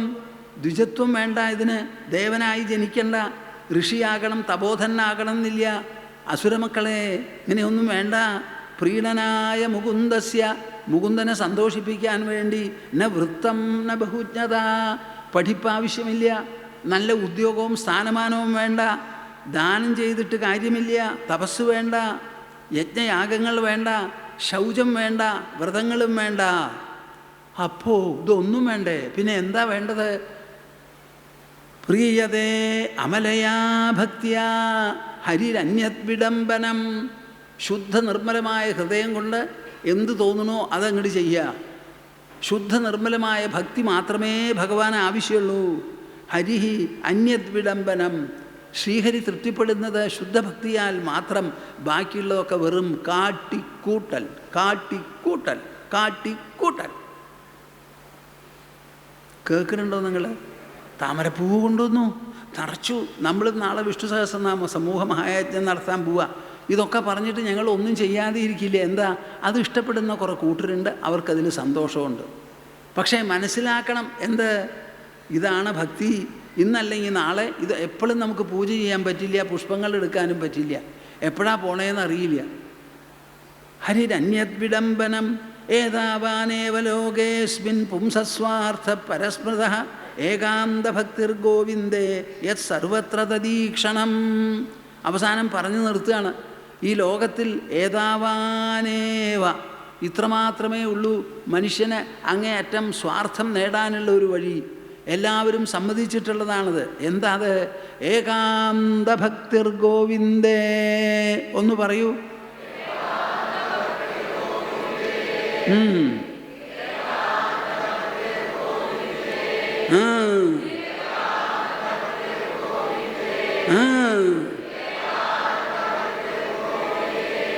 ഗോവിന്ദനോട് ഏകാന്തമായിരിക്കുന്ന ഭക്തി, അത് മാത്രം മതിയപ്പ. ഇത് നിങ്ങൾ മനസ്സിലാക്കിയോ? ഈ സഭാനികേതൻ സഫലമായി. യത് സർവത്ര തദീക്ഷണം. എന്താണ് ഈ ഏകാന്ത ഭക്തി എന്ന് ചോദിച്ചാൽ അതിന് എത്ര കൊട്ട പൂ വേണം? കാശിക്ക് പോണോ, രാമേശ്വരത്തേക്ക് പോണോ? ഒന്നും പോണ്ട. എല്ലായിടത്തു നിന്നും ഉണ്ടാവുന്നതാണിത്. എങ്ങനെ? യത് സർവത്ര തദീക്ഷണം. എല്ലാ ദിക്കിലും ആ ഗോവിന്ദനെ കാണുക. നിങ്ങളിപ്പോൾ എന്ത് ചെയ്യണു? എന്ത് ചെയ്യണു? ഒരു വിഗ്രഹത്തിൽ കാണുന്നു. ഇതാ അവിടെ, അവിടെ മാത്രമേ കാണുന്നുള്ളൂ. അതിന് ഇപ്പറല്ല, ഇപ്പറല്ല, ഇപ്പറല്ല, ഇപ്പറല്ല, പോണ വഴിക്കുമില്ല, മദറിൻ്റെ ഉള്ളിലൊന്നുമില്ല, അവിടെ മാത്രം. അപ്പോൾ എവിടെയാണ് കണ്ടതിപ്പോൾ? കാണാത്ത സ്ഥലമല്ലേ കൂടുതൽ. ആ സമ്പ്രദായം അങ്ങോട്ട് മാറ്റി, ആ തെറ്റങ്ങോട്ട് തിരുത്തി എല്ലാ ദിക്കിലും ഗോവിന്ദനെ ഒരുപോലെ കാണുക. എല്ലാ ദിക്കിലും കാണുന്നതാണ് ശരിയായ ഭക്തി. ഇത് കുട്ടികളോട് പറഞ്ഞ് അവസാനിച്ചു. ഇതൊരു വലിയ അവസാനമാണ് ശ്രീമദ് ഭാഗവതത്തിൽ. ഞാനിത് മാത്രമായിട്ട് എടുത്ത് ഇതിന് മുമ്പ് ഇവിടെ പറഞ്ഞിട്ടുണ്ട്. അന്നാണ് എൻ്റെ തൊണ്ട കുറേ നാരായണ എന്നൊക്കെ പറഞ്ഞിട്ട് ഇത്തിരി കേടുവന്ന് ഡോക്ടർ 15 ദിവസം മിണ്ടരുതെന്ന് പറഞ്ഞു. അത് കഴിഞ്ഞ് 3-ാം പ്രാവശ്യം എപ്പോഴാത് സഹപാഠികളുമായി സംസാരിക്കുന്നത് ഈ ആചാര്യന്മാരെ ഒളിഞ്ഞു നിന്ന് കേൾക്കണ്ടേ. കേട്ടപ്പോൾ എന്താ ഈ കുട്ടി പറയണതപ്പാ? അയ്യോ, നമുക്കൊന്നും ചിന്തിക്കാൻ പറ്റാത്ത കാര്യമാണ് ഇവൻ്റെ വായിൽ നിന്ന് പുറത്തു വരണത്. കാര്യങ്ങൾ മനസ്സിലാക്കി സഹികെട്ട് ഈ വർത്തമാനം അച്ഛനോടും ചെന്ന് പറഞ്ഞു, അസുര ചക്രവർത്തിയോടും. അപ്പോൾ അസുര ചക്രവർത്തി ഇതങ്ങോട്ട് കേട്ട് കഴിഞ്ഞാൽ എന്തായിരിക്കും?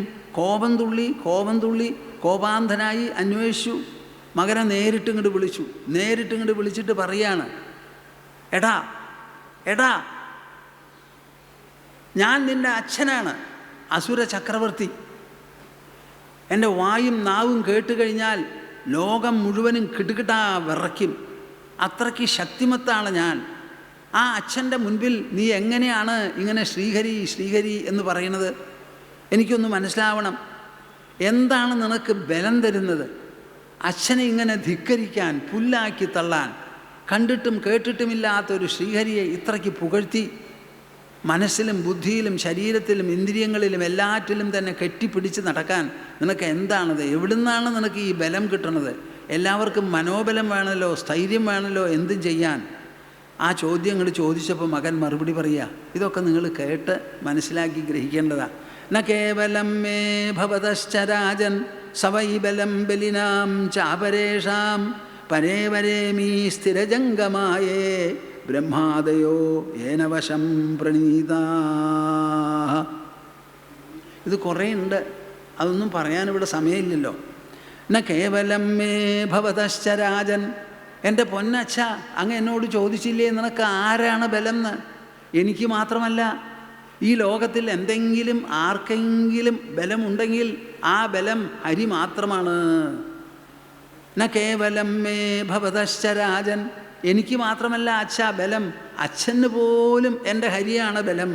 സവൈ ബലം ബലിനാം ചാപരേഷാം, ദിക്പാലന്മാർക്ക്, ഇന്ദ്രന്, ചന്ദ്രന് ആരെല്ലാം ഉണ്ടോ, കേമന്മാരും കെങ്കേമന്മാരും, ഭൂലോകത്തിലല്ല ദേവലോകത്തിൽ മറ്റു ലോകങ്ങളിലുള്ള ചക്രവർത്തിമാർ ആരെല്ലാം ഉണ്ടോ അവർക്ക് എല്ലാവർക്കും തന്നെ ബലം നൽകുന്നത് ഒരൊറ്റ ആളാണ്.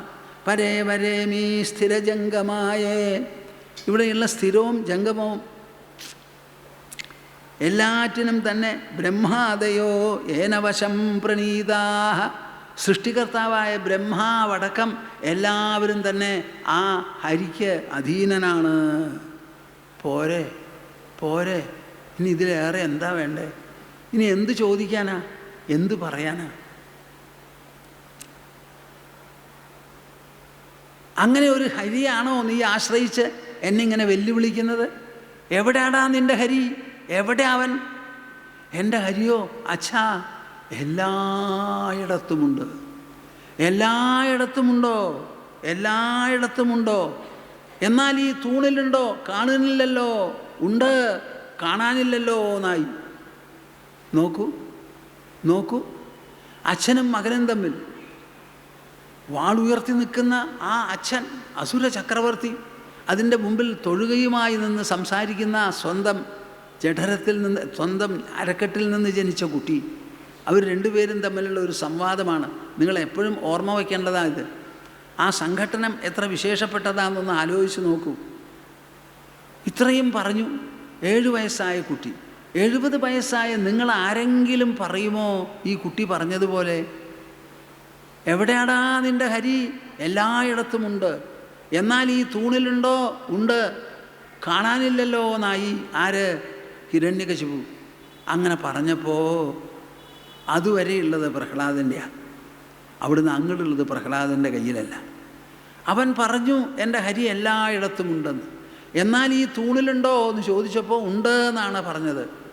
സത്യം വിധാതും നിജഭൃത്യഭാഷിതം വ്യാപ്തിം ച ഭൂതേഷ്വഖിലേഷു ചാത്മനഃ അദൃശ്യത അത്യദ്ഭുതരൂപമുദ്വഹൻ സ്തംഭേ സഭായാം ന മൃഗം ന മാനുഷം. നോക്കുക എഴുതിയിട്ടുള്ളത്. സത്യം വിധാതും നിജഭൃത്യഭാഷിതം. തൻ്റെ ഭൃത്യൻ സംസാരിച്ചുവല്ലോ. പറഞ്ഞത് ഭൃത്യനാണെങ്കിലും ആരെക്കുറിച്ചാണ് പറഞ്ഞത്? സർവവ്യാപിയായിരിക്കുന്ന ശ്രീഹരിയെയാണ്. എൻ്റെ ഈശ്വരൻ എല്ലായിടത്തിലുമുണ്ട് എന്ന് പറഞ്ഞു. 7 വയസ്സായ ഒരു കുട്ടി. ആ കുട്ടിയുടെ വാക്കിനെ സത്യമാക്കി തീർക്കണം. വ്യാപ്തിം ച ഭൂതേഷ്വഖിലേഷു ചാത്മനഃ. താൻ എല്ലായിടത്തുമുണ്ട് എന്ന് പ്രഖ്യാപിക്കും വേണം, പ്രകടമാക്കും വേണം. ഇതിന് രണ്ടിനും കൂടി എന്താ ചെയ്തത്? അദൃശ്യത കാണപ്പെട്ടു, അത്യദ്ഭുതരൂപമുദ്വഹൻ. ആരും കണ്ടിട്ടും കേട്ടിട്ടുമില്ലാത്ത വിശേഷപ്പെട്ട ഒരു രൂപമെടുത്തുകൊണ്ടാണ് വന്നത്. എന്താ ആ രൂപമെടുക്കാൻ കാരണം? ഹിരണ്യകശിപുവിന് ബ്രഹ്മാവ് കൊടുത്ത വരങ്ങളും ഹിരണ്യകശിപു നേടിയിട്ടുള്ളതും. ആ വരങ്ങൾ ഒരു തരത്തിലും തന്നെ കൊല്ലരുത്, ആരും കൊല്ലരുത്. മനുഷ്യർ പാടില്ല, മൃഗങ്ങൾ പാടില്ല, ദേവന്മാർ പാടില്ല, അസുരന്മാർ പാടില്ല. ബ്രഹ്മാവിൻ്റെ സൃഷ്ടിയിൽപ്പെട്ട പ്രാണനുള്ളതും ഇല്ലാത്തതും ഒന്നും തന്നെ കൊല്ലരുത് എന്നാണല്ലോ പറഞ്ഞത്. അതെല്ലാറ്റിനെയും കവച്ചു വെച്ചുകൊണ്ട് വേണം ഒരു ജന്മം അവിടെ ഉണ്ടാവാൻ.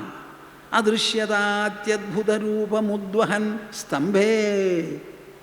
ചൂണ്ടിക്കാണിച്ച് ചോദിച്ച അതേ തൂണിൽ സഭായാം, ആ സഭയുടെ മധ്യത്തിൽ ന മൃഗം ന മാനുഷം, മനുഷ്യനുമല്ല മൃഗവുമല്ല, അങ്ങനെ ഒരു രൂപം പ്രത്യക്ഷപ്പെട്ടു.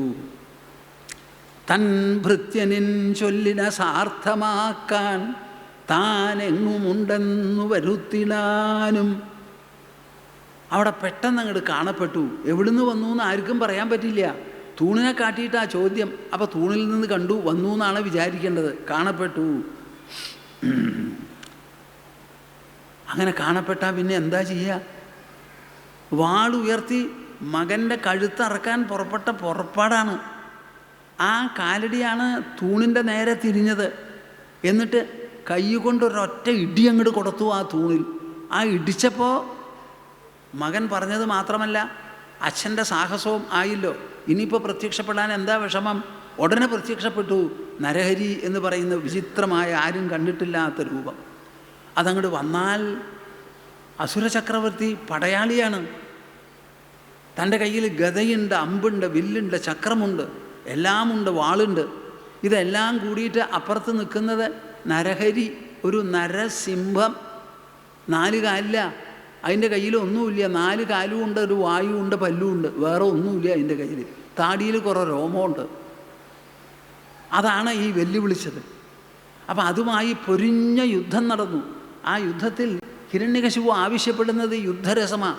ആ രസം മുഴുവൻ കൊടുക്കാൻ തക്ക വിധത്തിൽ ഒരിക്കൽ പിടികൊടുത്തു. എന്നിട്ട് കൊതറി വന്നു.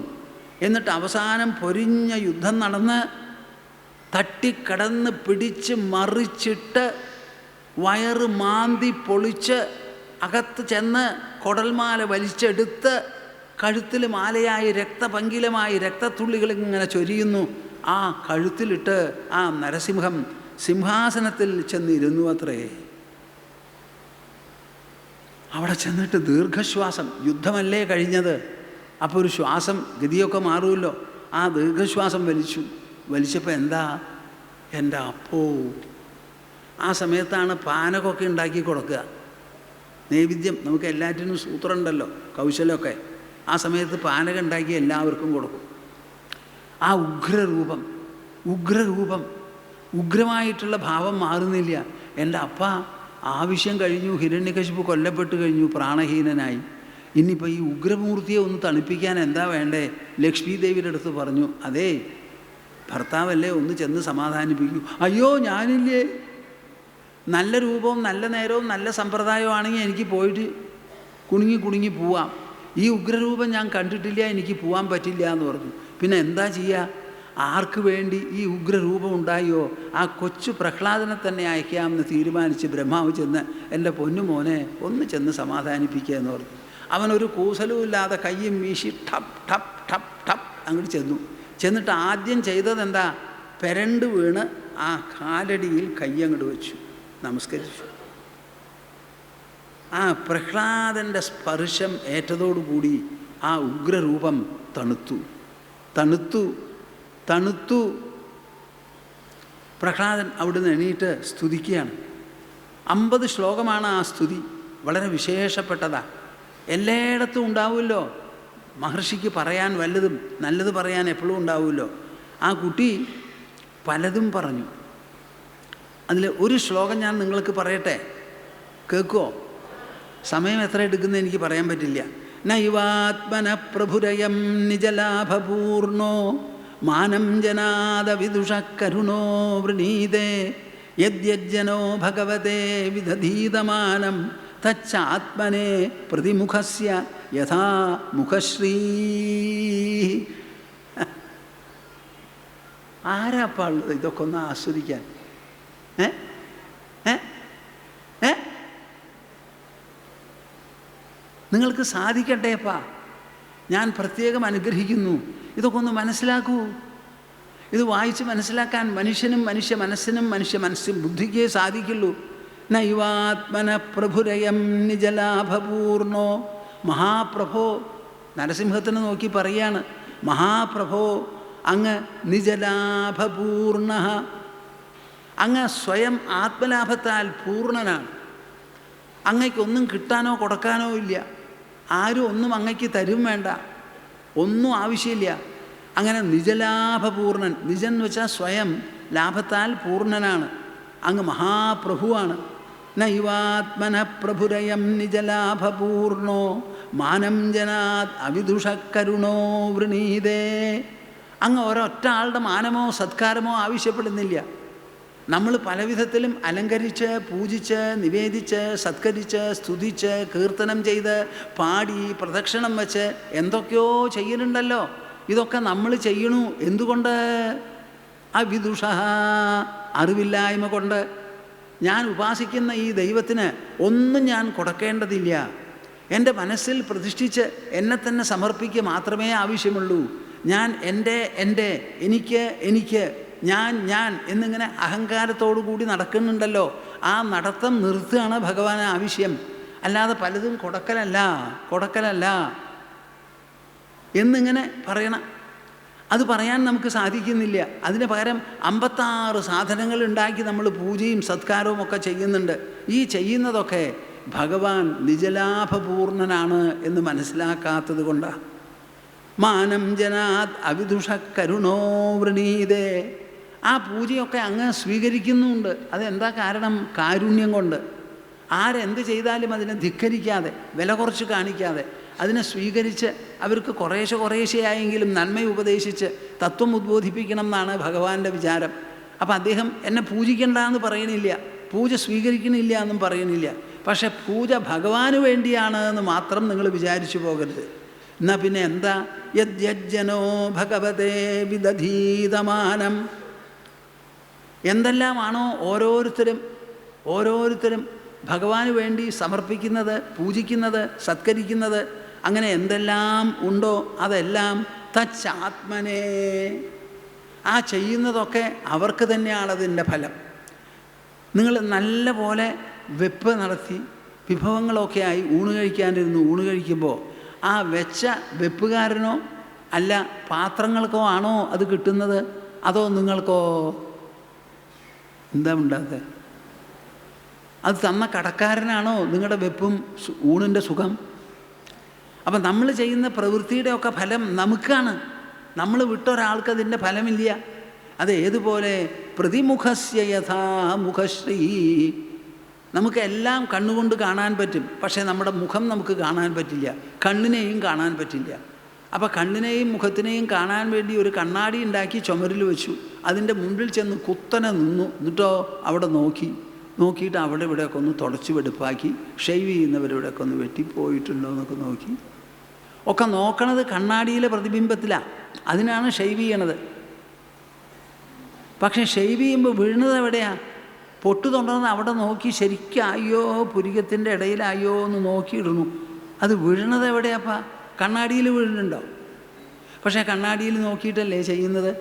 അതുപോലെ ഈശ്വരാ എന്ന് പറഞ്ഞ് എന്തെല്ലാം നിങ്ങൾ ചെയ്യുന്നുണ്ടോ ആ ചെയ്യുന്നതൊക്കെ നിങ്ങൾക്ക് വേണ്ടിയാണ്. ഈശ്വരന് പൂജ ചെയ്യാൻ എന്തെങ്കിലും ഒരു സാധനം നിങ്ങൾ മേടിച്ചാൽ അത് നിലത്ത് വയ്ക്കരുത്. വേണ്ടത് പുതിയ ഒരു പാത്രത്തിൽ മേടിച്ചു കൊണ്ടുവരണം, ഒരു സഞ്ചിയിൽ. അതല്ലെങ്കിൽ അത്ര വെടുപ്പും വൃത്തിയുമുള്ള സഞ്ചിയിൽ നിലത്ത് വയ്ക്കരുത്. ചവിട്ടുന്ന സ്ഥലത്ത് വയ്ക്കാണ്ട് മേശയിലോ സ്റ്റൂളിലോ ഒക്കെ വച്ച് വളരെ ഭക്തിയോടും ശ്രദ്ധയോടും സ്നേഹത്തോടും ആദരവോടും ഊഷ്മളതയോടും കൂടി വേണം നിങ്ങൾ കൊടുക്കാൻ. ഇതൊക്കെ നിങ്ങളുടെ മനസ്സിലുണ്ടാവുന്ന ഭാവങ്ങളാണ്.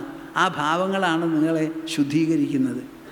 തച്ചാത്മനേ പ്രതിമുഖസ്യ യഥാമുഖശ്രീ. ഇനി ഒരു ശ്ലോകമുണ്ട്. എന്ത്?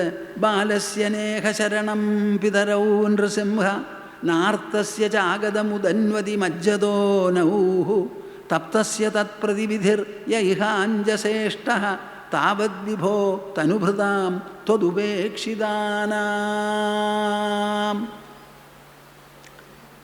മലേഷ്യയിൽ കാര്യമായ ഒരു ഓപ്പറേഷൻ പെട്ടെന്ന് നടത്തേണ്ടി വന്നപ്പോൾ എല്ലാവർക്കും വലിയ ഉത്കണ്ഠയാവുമല്ലോ. അവരെല്ലാവരും പലതും വിചാരിച്ചു തുടങ്ങി. ഞാൻ പറഞ്ഞു, നിങ്ങളൊരൊറ്റ ആളും മിണ്ടണ്ട, ഈ ശ്ലോകം ചൊല്ലിക്കോളൂ എന്ന് പറഞ്ഞു. ഇതാ പറഞ്ഞു കൊടുത്തേ.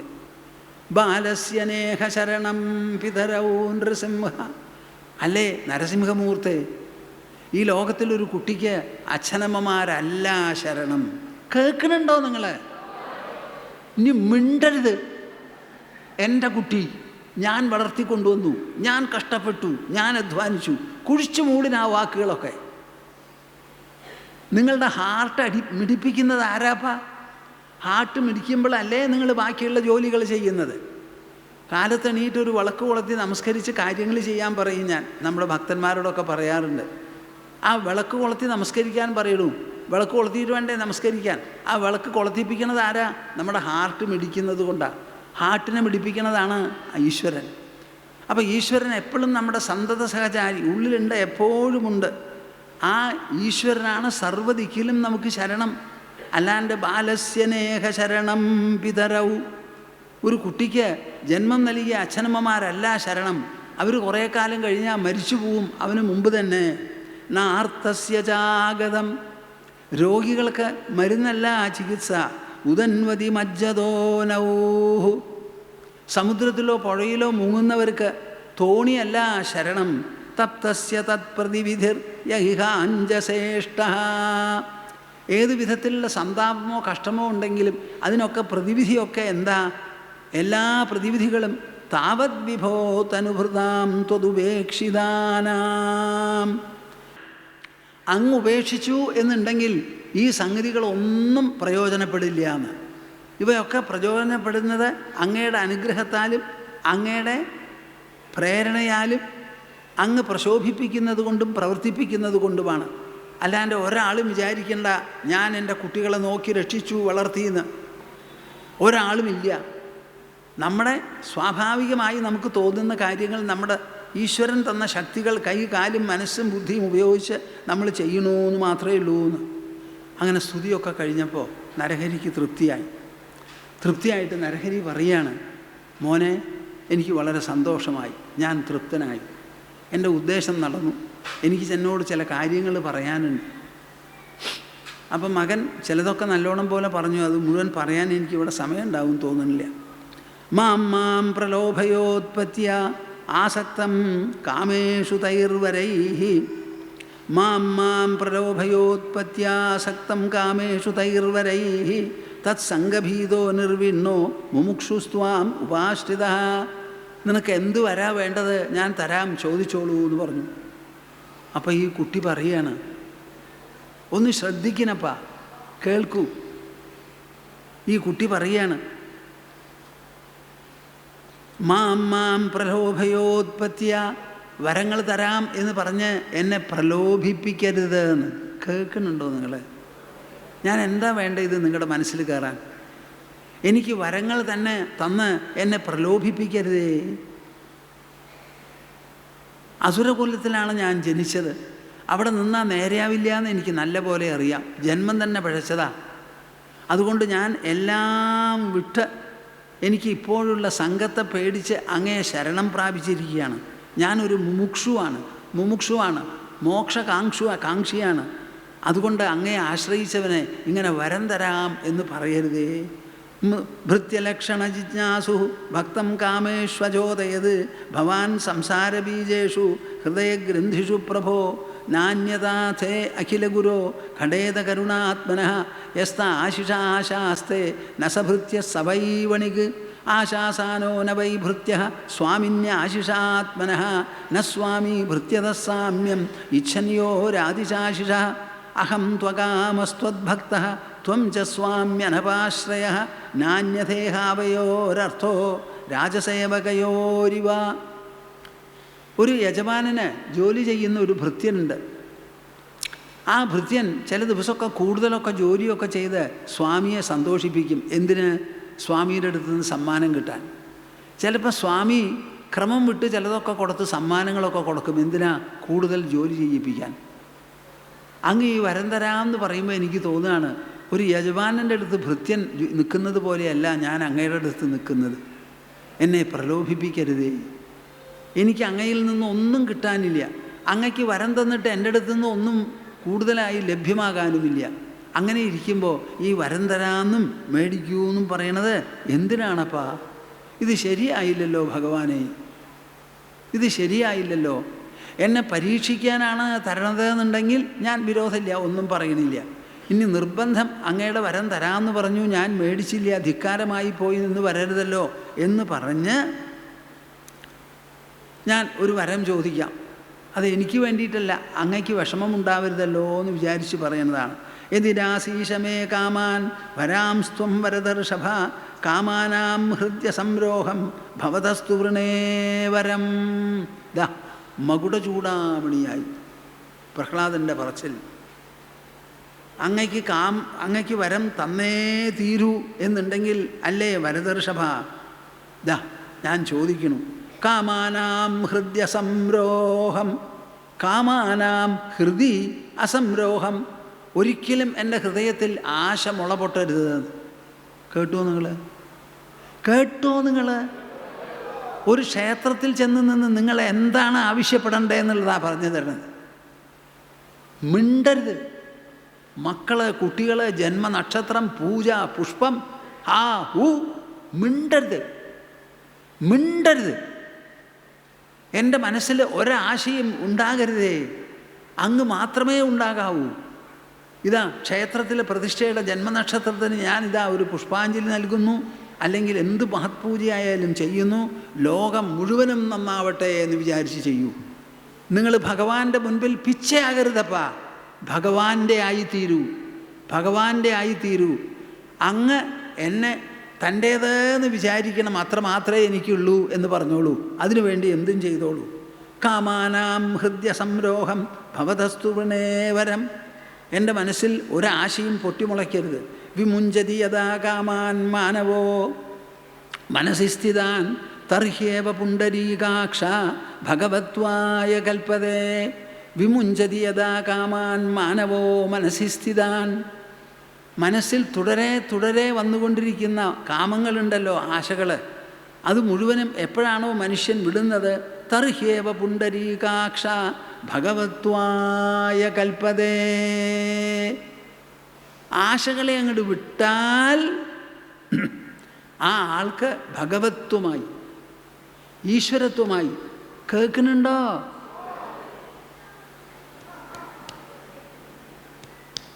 ഉറപ്പിച്ചു വയ്ക്കും. ആശകളെ വിട്ടാൽ ഈശ്വരനായി. ഇനി എന്തു വേണം നരഹരിക്കുക?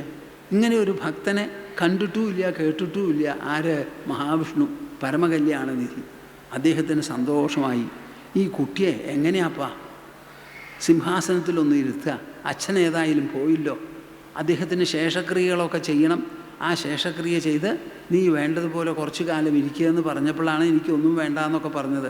അവസാനം പറഞ്ഞു ധരിപ്പിക്കുക. എന്തൊരു മൂല്യമായി ഇതിൽ. ഭോഗേന പുണ്യം കുശലേന പാപം കളേവരം കാലജവേന ഹിത്വാ കീർത്തിം വിശുദ്ധാം സുരലോകഗീതാം വിദായ മാമേഷ്യസി മുക്തബന്ധ. കേട്ടോളൂ നല്ല പോലെ. മനുഷ്യജന്മം ഉണ്ടാകുന്നത് പാപവും പുണ്യവും സമമാകുമ്പോഴാണ്. പുണ്യം കൂടുതലാണെങ്കിൽ ദേവജന്മം, പാപം കൂടുതലാണെങ്കിൽ മനുഷ്യേതര ജന്മം. ആരും ജനിക്കുമ്പോൾ തുല്യമായ പാപപുണ്യ ഭാരത്തോടു കൂടിയിട്ടാണ് ജനിക്കുന്നത്. ആ പാപത്തിനെയും പുണ്യത്തെയും അനുഭവിച്ച് നമുക്ക് ഒടുക്കേണ്ടതുണ്ട്. അതൊടുക്കാൻ എന്താ വഴി? ഭോഗേന പുണ്യം. നല്ല നല്ല സുഖഭോഗങ്ങൾ, രാജകീയ പദവി, ചക്രവർത്തിയുടെ പദവി, ഇതൊക്കെ നമുക്ക് അധികാരവും സൗഭാഗ്യവും ഒക്കെ ഒരു നിലയ്ക്ക് തരുന്നതാണ്. അതാണ് പുണ്യത്തിൻ്റെ ഫലം. കുശലേന പാപം. ഒരു രാജാവായിരിക്കുക എന്ന് പറഞ്ഞാൽ സിംഹാസനം ഒരു ലക്ഷറിയാണോ? അല്ല. അത് നമ്മളിൽ അനുശാസിക്കുന്ന ഭാരമാണ് കൂടുതൽ. രാജാവിന് 4 മണിക്കൂറേ ഉറങ്ങാൻ പറ്റുള്ളൂ, ബാക്കിയുള്ള സമയമൊക്കെ പ്രവർത്തന. 4 മണിക്കൂറാണ് ഉറക്കം. അർദ്ധരാത്രിക്കും എണീറ്റ് ഓടിച്ചാടി പോകേണ്ടി വരും. ഇന്നത്തെ മാതിരിയുള്ള ഇൻ്റലിജൻസ് വിഭാഗവും സൗകര്യങ്ങളൊന്നുമില്ലല്ലോ അന്ന്. എപ്പോൾ നോക്കിയാലും തൻ്റെ കയ്യിലുള്ള വാള്, തൻ്റെ കയ്യിലുള്ള പരിച, അതുകൊണ്ട് എവിടെ വേണമെങ്കിലും അവിടേക്ക് ഒറ്റയ്ക്ക് എപ്പോൾ വേണമെങ്കിലും എത്താൻ പുറപ്പെടണം, അതിന് സാധിക്കണം. അങ്ങനെയുള്ള ഒരു ജന്മമാണ്. അപ്പോൾ പ്രജകൾക്കെല്ലാം ക്ഷേമം വേണം, ഐശ്വര്യം വേണം, സഞ്ചരിക്കാനുള്ള സ്വാതന്ത്ര്യം വേണം, പ്രവർത്തിക്കാനുള്ള അവകാശവും അധികാരവും ഉണ്ടാവണം. അത് ഉറപ്പുവരുത്തുക എന്ന് പറഞ്ഞാൽ വലിയ ഒരു ഭാരമാണ്. പ്രജകളിലെ എല്ലാവരുടെയും പാപം രാജാവിന് ചെന്ന് ചേരും, പുണ്യവും ചെന്ന് ചേരും. അപ്പോൾ ഭോഗേന പുണ്യം കുശലേന പാപം, ആ സിംഹാസനം നൽകുന്ന ഭാരം വഹിച്ച് പാപത്തെ ഒടുക്കൂ. അതിലുള്ള രാജകീയ സുഖഭോഗം അനുഭവിച്ച് പുണ്യത്തെയും ഒടുക്കൂ. കളേവരം കാലജവേന ഹിത്വാ, സമയത്തിൻ്റെ പ്രയാണത്തിൽ ഉണ്ടായിട്ടുള്ളതാണ് നമ്മുടെ ദേഹം. ആ പ്രയാണം അങ്ങനെ പോണു. ആ പ്രയാണത്തിൽ പെട്ടു വേണം ശരീരം ഒരു കാലത്ത് വീഴാനും. അങ്ങനെ കാലപ്രയാണത്താൽ ഈ ശരീരത്തെയും വിട്ട് കീർത്തിം വിശുദ്ധാം സുരലോകഗീതാം, അപ്പോഴേക്കും എൻ്റെ പൊന്നുകുട്ട നിൻ്റെ പ്രായം കൂടും, വലിയ രാജാവാവും, ചക്രവർത്തിയാവും, ലോകം മുഴുവനും നിന്നെ സ്തുതിക്കും. ആ സ്തുതി സുരലോകത്തിലും എത്തിച്ചേരും, അവരും സ്തുതിച്ചു തുടങ്ങും. വിദായ മാമേഷ്യസി മുക്തബന്ധ, അങ്ങനെ നിനക്കുള്ള ബന്ധനങ്ങളെല്ലാം ഉപേക്ഷിച്ച് നീ എൻ്റെ അടുത്ത് വാ എന്നാണ് പറയണത്. ഈ ശ്ലോകത്തിന് അർത്ഥം മനസ്സിലായോ നിങ്ങൾക്ക്? രാജകീയ സുഖഭോഗങ്ങൾ കൊണ്ട് പുണ്യഫലത്തെ അവസാനിപ്പിക്കൂ. പ്രജാക്ഷേമം ഉറപ്പുവരുത്തുന്ന മഹാഭാരം ചുമന്ന് സഹിച്ച് പാപത്തെയും ഇല്ലാതാക്കി തീർക്കൂ. നിൻ്റെ കീർത്തി ഈ ലോകത്തിലല്ല സുരലോകത്തിലും കൂടി പരക്കട്ടെ. അങ്ങനെ മുക്തബന്ധനായി എൻ്റെ അടുത്ത് വരൂ. നിൻ്റെ അച്ഛനും ഞാനുമായി ഒരു സംഘട്ടനം നടന്നു, അതിൽ അച്ഛൻ മരിച്ചു കിടക്കണു, നീ തൊഴുകയോടുകൂടി നിന്നുകൊണ്ടിരുന്നു. ഇത് എളുപ്പമല്ല ഇങ്ങനെ അച്ഛൻ്റെ മരണവും യുദ്ധവും ഒക്കെ കാണുന്നത്. അച്ഛൻ തെറ്റ് ചെയ്യുന്നത് അത് സ്വീകരിക്കാൻ തയ്യാറില്ലാത്ത മനസ്സോടുകൂടി ഒരു കുട്ടി അടുത്തിരുന്ന് കണ്ട് സഹിക്കുന്നത് എളുപ്പമുള്ള കാര്യമല്ല.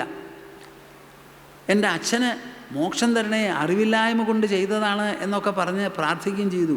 അപ്പോൾ നിൻ്റെ അച്ഛൻ്റെ വംശമുണ്ടല്ലോ, ത്രിസപ്തഭിവി, 21 തലമുറ പിന്നാക്കവും അതിനുശേഷവും ശുദ്ധമായി കഴിഞ്ഞു. പൃഥിവി സഹതേ അനഘ യത് സാധോ അസ്യഹേ ജാതോ ഭവാൻ വൈ കുലപാവന, നിന്നെപ്പോലെ ഒരു പുണ്യാത്മാവ് ഈ കുലത്തിൽ ജനിച്ചു എന്നുള്ളതിൻ്റെ പേരിൽ 21 തലമുറ പിന്നും 21 തലമുറ മുൻപും ശുദ്ധീകരിക്കപ്പെട്ടു. എന്നിട്ടാണ് ഭോഗേന പുണ്യം കുശലേന പാപം എന്ന് പറഞ്ഞത്. നരഹരി അതൊക്കെ സമ്മതിച്ചു. അവസാനം പോകാൻ പുറപ്പെട്ടു. പോകുന്നതിന് മുമ്പ് അവസാനം ചെയ്തത് എന്താണെന്നറിയോ? ബ്രഹ്മാവിനെ നോക്കി വിളിച്ചു. അതേ ബ്രഹ്മാവേ, അങ്ങ് വളരെ സൂക്ഷിച്ചിരിക്കണം ഇനിയുള്ള കാലം. അങ്ങ് ചെയ്തത് വലിയ തെറ്റാ. ഈ അസുരന്മാർക്ക് ഇങ്ങനെയുള്ള വരങ്ങളൊന്നും കൊടുക്കാൻ പാടില്ല. അത് ഉപയോഗിക്കാൻ വേണ്ടതുപോലെ പറ്റാത്തവർക്ക് എന്തെങ്കിലും ചെയ്താൽ എന്തുണ്ടാവും? സർപ്പത്തിന് പാല് കൊടുക്കുന്നത് പോലെയാണ്. അതുകൊണ്ട് മേലിൽ സൂക്ഷിക്കൂ, ഇങ്ങനെയുള്ള അബദ്ധങ്ങളൊന്നും ഉണ്ടാവരുത് എന്ന് പറഞ്ഞു. ഈ ഒരു താക്കീതും കൊടുത്തിട്ടാണ് നരഹരി അപ്രത്യക്ഷമായത്. ഈ ചരിതം ആരാരെല്ലാം കേൾക്കുന്നുണ്ടോ അവർക്കെല്ലാവർക്കും പ്രഹ്ലാദന് ഉണ്ടായതുപോലെയുള്ള ഒരനുഭവ വിശേഷമാണ് ഉണ്ടാവുക. മനസ്സിനെ പവിത്രീകരിക്കുന്നതാണ് ഈ വിവരണം. ബുദ്ധിക്ക് ആശയത്തെളിച്ചം നൽകുന്നതാണ് ഈ വിവരണം. ഹൃദയത്തിന് വികാസം നൽകുന്നതാണ്. നമ്മുടെ ഉൾവ്യക്തിത്വത്തെ പവിത്രവും ഉദാത്തവും സമ്പന്നവും ധന്യവും ഐശ്വര്യപൂർണവുമാക്കി നമ്മൾക്കെല്ലാവർക്കും ഈശ്വര സായുജ്യം നൽകുന്നതാണ് ഈ പുണ്യചരിതം എന്നുകൂടി പറഞ്ഞുകൊണ്ടാണ് വേദവ്യാസ മഹർഷി ഈ അധ്യായം, ഈ ഭാഗം, ഈ സ്കന്ധം അവസാനിപ്പിക്കുന്നത്. ഇതിനെ തുടർന്ന് ഇനി ഈ സ്കന്ധത്തിലുള്ളത് യുധിഷ്ഠിരനോട് നാരദൻ ഉപദേശിക്കുന്ന ധർമ്മമാണ്. ആ ധർമ്മോപദേശത്തെപ്പറ്റി കുറച്ചൊന്ന് നിങ്ങളോട് പറയുണ്ടായി. അതിലൊരു സ്ഥലത്ത് പറയണു, ആവശ്യത്തിലധികം സ്വത്ത് സൂക്ഷിക്കുന്നവരുണ്ടല്ലോ, ആ സ്വത്ത് സൂക്ഷിക്കുന്നവരെ തസ്കരന്മാരെ പോലെ കരുതി ശിക്ഷിക്കണം എന്ന്. നിങ്ങളിതൊക്കെ ഒന്ന് കേട്ട് ചിന്തിക്കേണ്ടതാണ്. നമ്മുടെ ക്ഷേത്രത്തിൽ പോലും സ്വത്ത് കൂട്ടരുത്. അവിടെ ഭക്തി, ദൈവം, ദൈവീകത്വം അത് മാത്രമേ അവിടെ പാടുള്ളൂ. ഒന്നുമില്ലാത്തൊരു കരിങ്കല്ല് വേണം അവിടെ, വേറെ ഒന്നും നമുക്ക് ആവശ്യമില്ല. അതിൻ്റെ ചുറ്റും കാറ്റേ നമുക്ക് വേണ്ടൂ. ആ കരിങ്കല്ലിനെ നോക്കി ഭക്തി ജനിപ്പിക്കുന്നത് നമ്മളാണ്. ശബരിമലയ്ക്ക് എത്ര പേര് പോയി വരണു, അവിടെ കല്ലല്ലേ ഉള്ളൂ. അപ്പോൾ ഭക്തി ജനിപ്പിക്കാനുള്ള ഒരു കേന്ദ്രമാണ് അവിടെ ദ്രവ്യങ്ങളൊക്കെ നമ്മൾ കൊടുക്കണതാണ്. ആ ദ്രവ്യത്തിൻ്റെ ഒരംശം പോലും ആ കല്ലിനോ അല്ലെങ്കിൽ ദൈവത്തിനോ ആവശ്യമില്ല. ബാക്കി പെറിഷബിൾ ഗുഡ്സ് എങ്ങനെയാണോ നമ്മൾ വിറ്റ് കാശാക്കി ബാങ്കിൽ നിക്ഷേപിക്കുന്നത്, അതേമാതിരി പെറിഷബിൾ അല്ലാത്ത സാധനങ്ങളെയും ഉടനടി കൈകാര്യം ചെയ്യേണ്ടതാണ്. അതിനെ കൂട്ടിവെച്ച് അതാണ് ക്ഷേത്രത്തിന് ചൈതന്യം ഉണ്ടാക്കുന്നത് എന്ന് ഒരിക്കലും ഭക്തന്മാർ പറയരുത്. പക്ഷേ അവർ പറഞ്ഞു പോണു. ഇപ്പോൾ നമ്മുടെ ക്ഷേത്രങ്ങളിലൊക്കെ ചില ക്ഷേത്രങ്ങളിൽ ധാരാളം സ്വർണ്ണമുണ്ട്, സ്വർണ്ണമല്ലാത്ത വിലപിടിച്ച വസ്തുക്കളുമുണ്ട്. ഇതൊക്കെ അവിടെ സൂക്ഷിക്കുന്നത് കള്ളന്മാരെയും കളവിനെയും ആകർഷിക്കുകയാണ്. നിങ്ങൾ തന്നെ പറയും, സർക്കാർ ഉദ്യോഗസ്ഥന്മാർ തന്നെ കൊണ്ടുപോകുമെന്ന് പറയുന്നു. എന്തിനാ കൊണ്ടുപോകാനുള്ള സ്വത്ത് അവിടെ വയ്ക്കണത്? ക്ഷേത്രം വിഗ്രഹം പ്രതിഷ്ഠിക്കാനുള്ളതാണ്. ഭക്തന്മാർ ധാരാളം വന്ന് ഭജിക്കാനുള്ളതാണ്. അവിടെ നാമസങ്കീർത്തനം, വേദമന്ത്രങ്ങൾ ഇതെല്ലാമാണ് മുഖരിതമാക്കുന്നത്. അവിടെയുള്ള സ്വത്ത് കൊണ്ട് അതിന് യാതൊരു നേട്ടവും പോവാനില്ല. അത് ജഡമാണ്, ഭൗമമാണ്. അതെടുത്ത് ജനങ്ങളുടെ സേവനത്തിന് വേണ്ടി എന്തു വേണോ അത് ചെയ്യാം. നമ്മുടെ മധുര മീനാക്ഷി ക്ഷേത്രം ടിപ്പു സുൽത്താൻ്റെ പടയോട്ടക്കാലത്ത് എത്ര മാസങ്ങൾ പൂട്ടിയിട്ടു എന്നറിയാമോ? തിരുവിതാംകൂറിലുള്ള പത്മനാഭസ്വാമി ക്ഷേത്രം സ്വർണം കൊണ്ട് മൂടിയതിൽ കീല് തേച്ച് കറുപ്പ് നിറം കൊടുത്തു, കണ്ടാൽ പെട്ടെന്ന് അറിയരുത് എന്ന് പറഞ്ഞ്. ഇതൊക്കെ മനുഷ്യൻ ചെയ്യുന്നതാണ്, ക്ഷേത്രം നമ്മൾ ഉണ്ടാക്കിയതാണ്. അപ്പം മനുഷ്യനെ സംബന്ധിച്ച നിയമങ്ങളാണ് അവിടെയും പ്രയോഗിക്കേണ്ടത്. ദൈവത്തിൻ്റെ പേരെന്ന് പറയണത് അവിടെ ആ ഭക്തിയും ദൈവവും, ആ ദൈവം എന്ന സങ്കല്പവും അതിനോട് നമുക്കുള്ള ഭക്തിയും മാത്രമേ അവിടെ ഡിവൈനായിട്ടുള്ളതുള്ളൂ. ബാക്കിയുള്ളതൊക്കെ ദ്രവ്യമാണ്. ഇതൊക്കെ മനസ്സിലാക്കണം. അപ്പോൾ ക്ഷേത്രത്തിലായാലും സ്വത്ത് കൂട്ടിക്കെട്ടി വച്ചാൽ ആ വയ്ക്കുന്നവരെ തസ്കരന്മാരായി കണക്കാക്കി ശിക്ഷിക്കണം എന്ന് വരെ പറയുന്ന ഭാഗങ്ങളുണ്ട് ഇതിൽ. ധർമ്മപ്രോജ്ജിത കൈതവോത്ര പരമോ എന്ന ആദ്യം തന്നെ പറയണ്ടായി രണ്ടാമത്തെ ശ്ലോകത്തിൽ വ്യാസമഹർഷി. കൈതവം വിട്ട്, ലജ്ജ വിട്ട്, ധർമ്മത്തെ ഞാൻ തൊലിയുരിച്ച് പറഞ്ഞു തരുന്നു. അങ്ങനെ ഭക്തിയെയും ഭഗവാനെയും ഭഗവത് സങ്കല്പങ്ങളെയും ക്ഷേത്രഭരണത്തെയും ക്ഷേത്ര വസ്തുവകകളെയും എല്ലാം തൊലിയുരിച്ച് വിലയിരുത്തുകയാണ് ഈ വക പ്രസ്താവനകൾ വഴി. ഇത് നിങ്ങളെല്ലാവരും മനസ്സിലാക്കി ക്ഷമയോടുകൂടി കേട്ട് ആലോചിച്ച്, ഭൂമാനന്ദസ്വാമി പറയണത് സമാജത്തിൻ്റെ നന്മയ്ക്കാണ്, രാജ്യത്തിൻ്റെ നന്മയ്ക്കാണ്, ശാശ്വതമായ സംസ്കാര മൂല്യങ്ങൾ വളർത്തിക്കൊണ്ടുവരാനും ശക്തിപ്പെടുത്താനും വേണ്ടിയാണ് എന്നുള്ള ഒരു വിശ്വാസവും വിവേകവും നിങ്ങൾക്ക് എല്ലാവർക്കും ഉണ്ടാകട്ടെ. നമുക്കിനി നിർത്താം. ഗോവിന്ദനാമ സങ്കീർത്തനം ഗോവിന്ദ ഗോവിന്ദ. നമഃ പാർവതീപതയേ.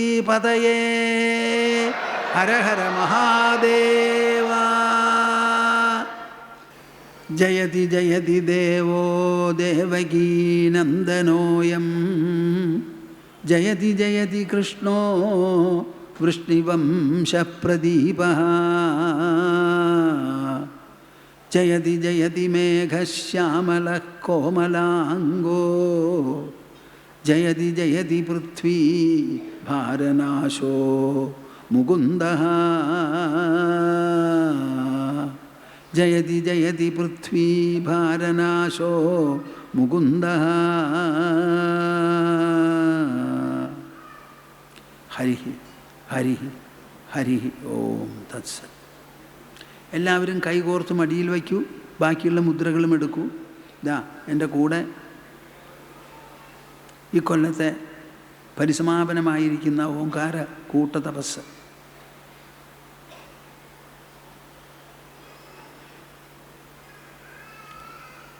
ഓ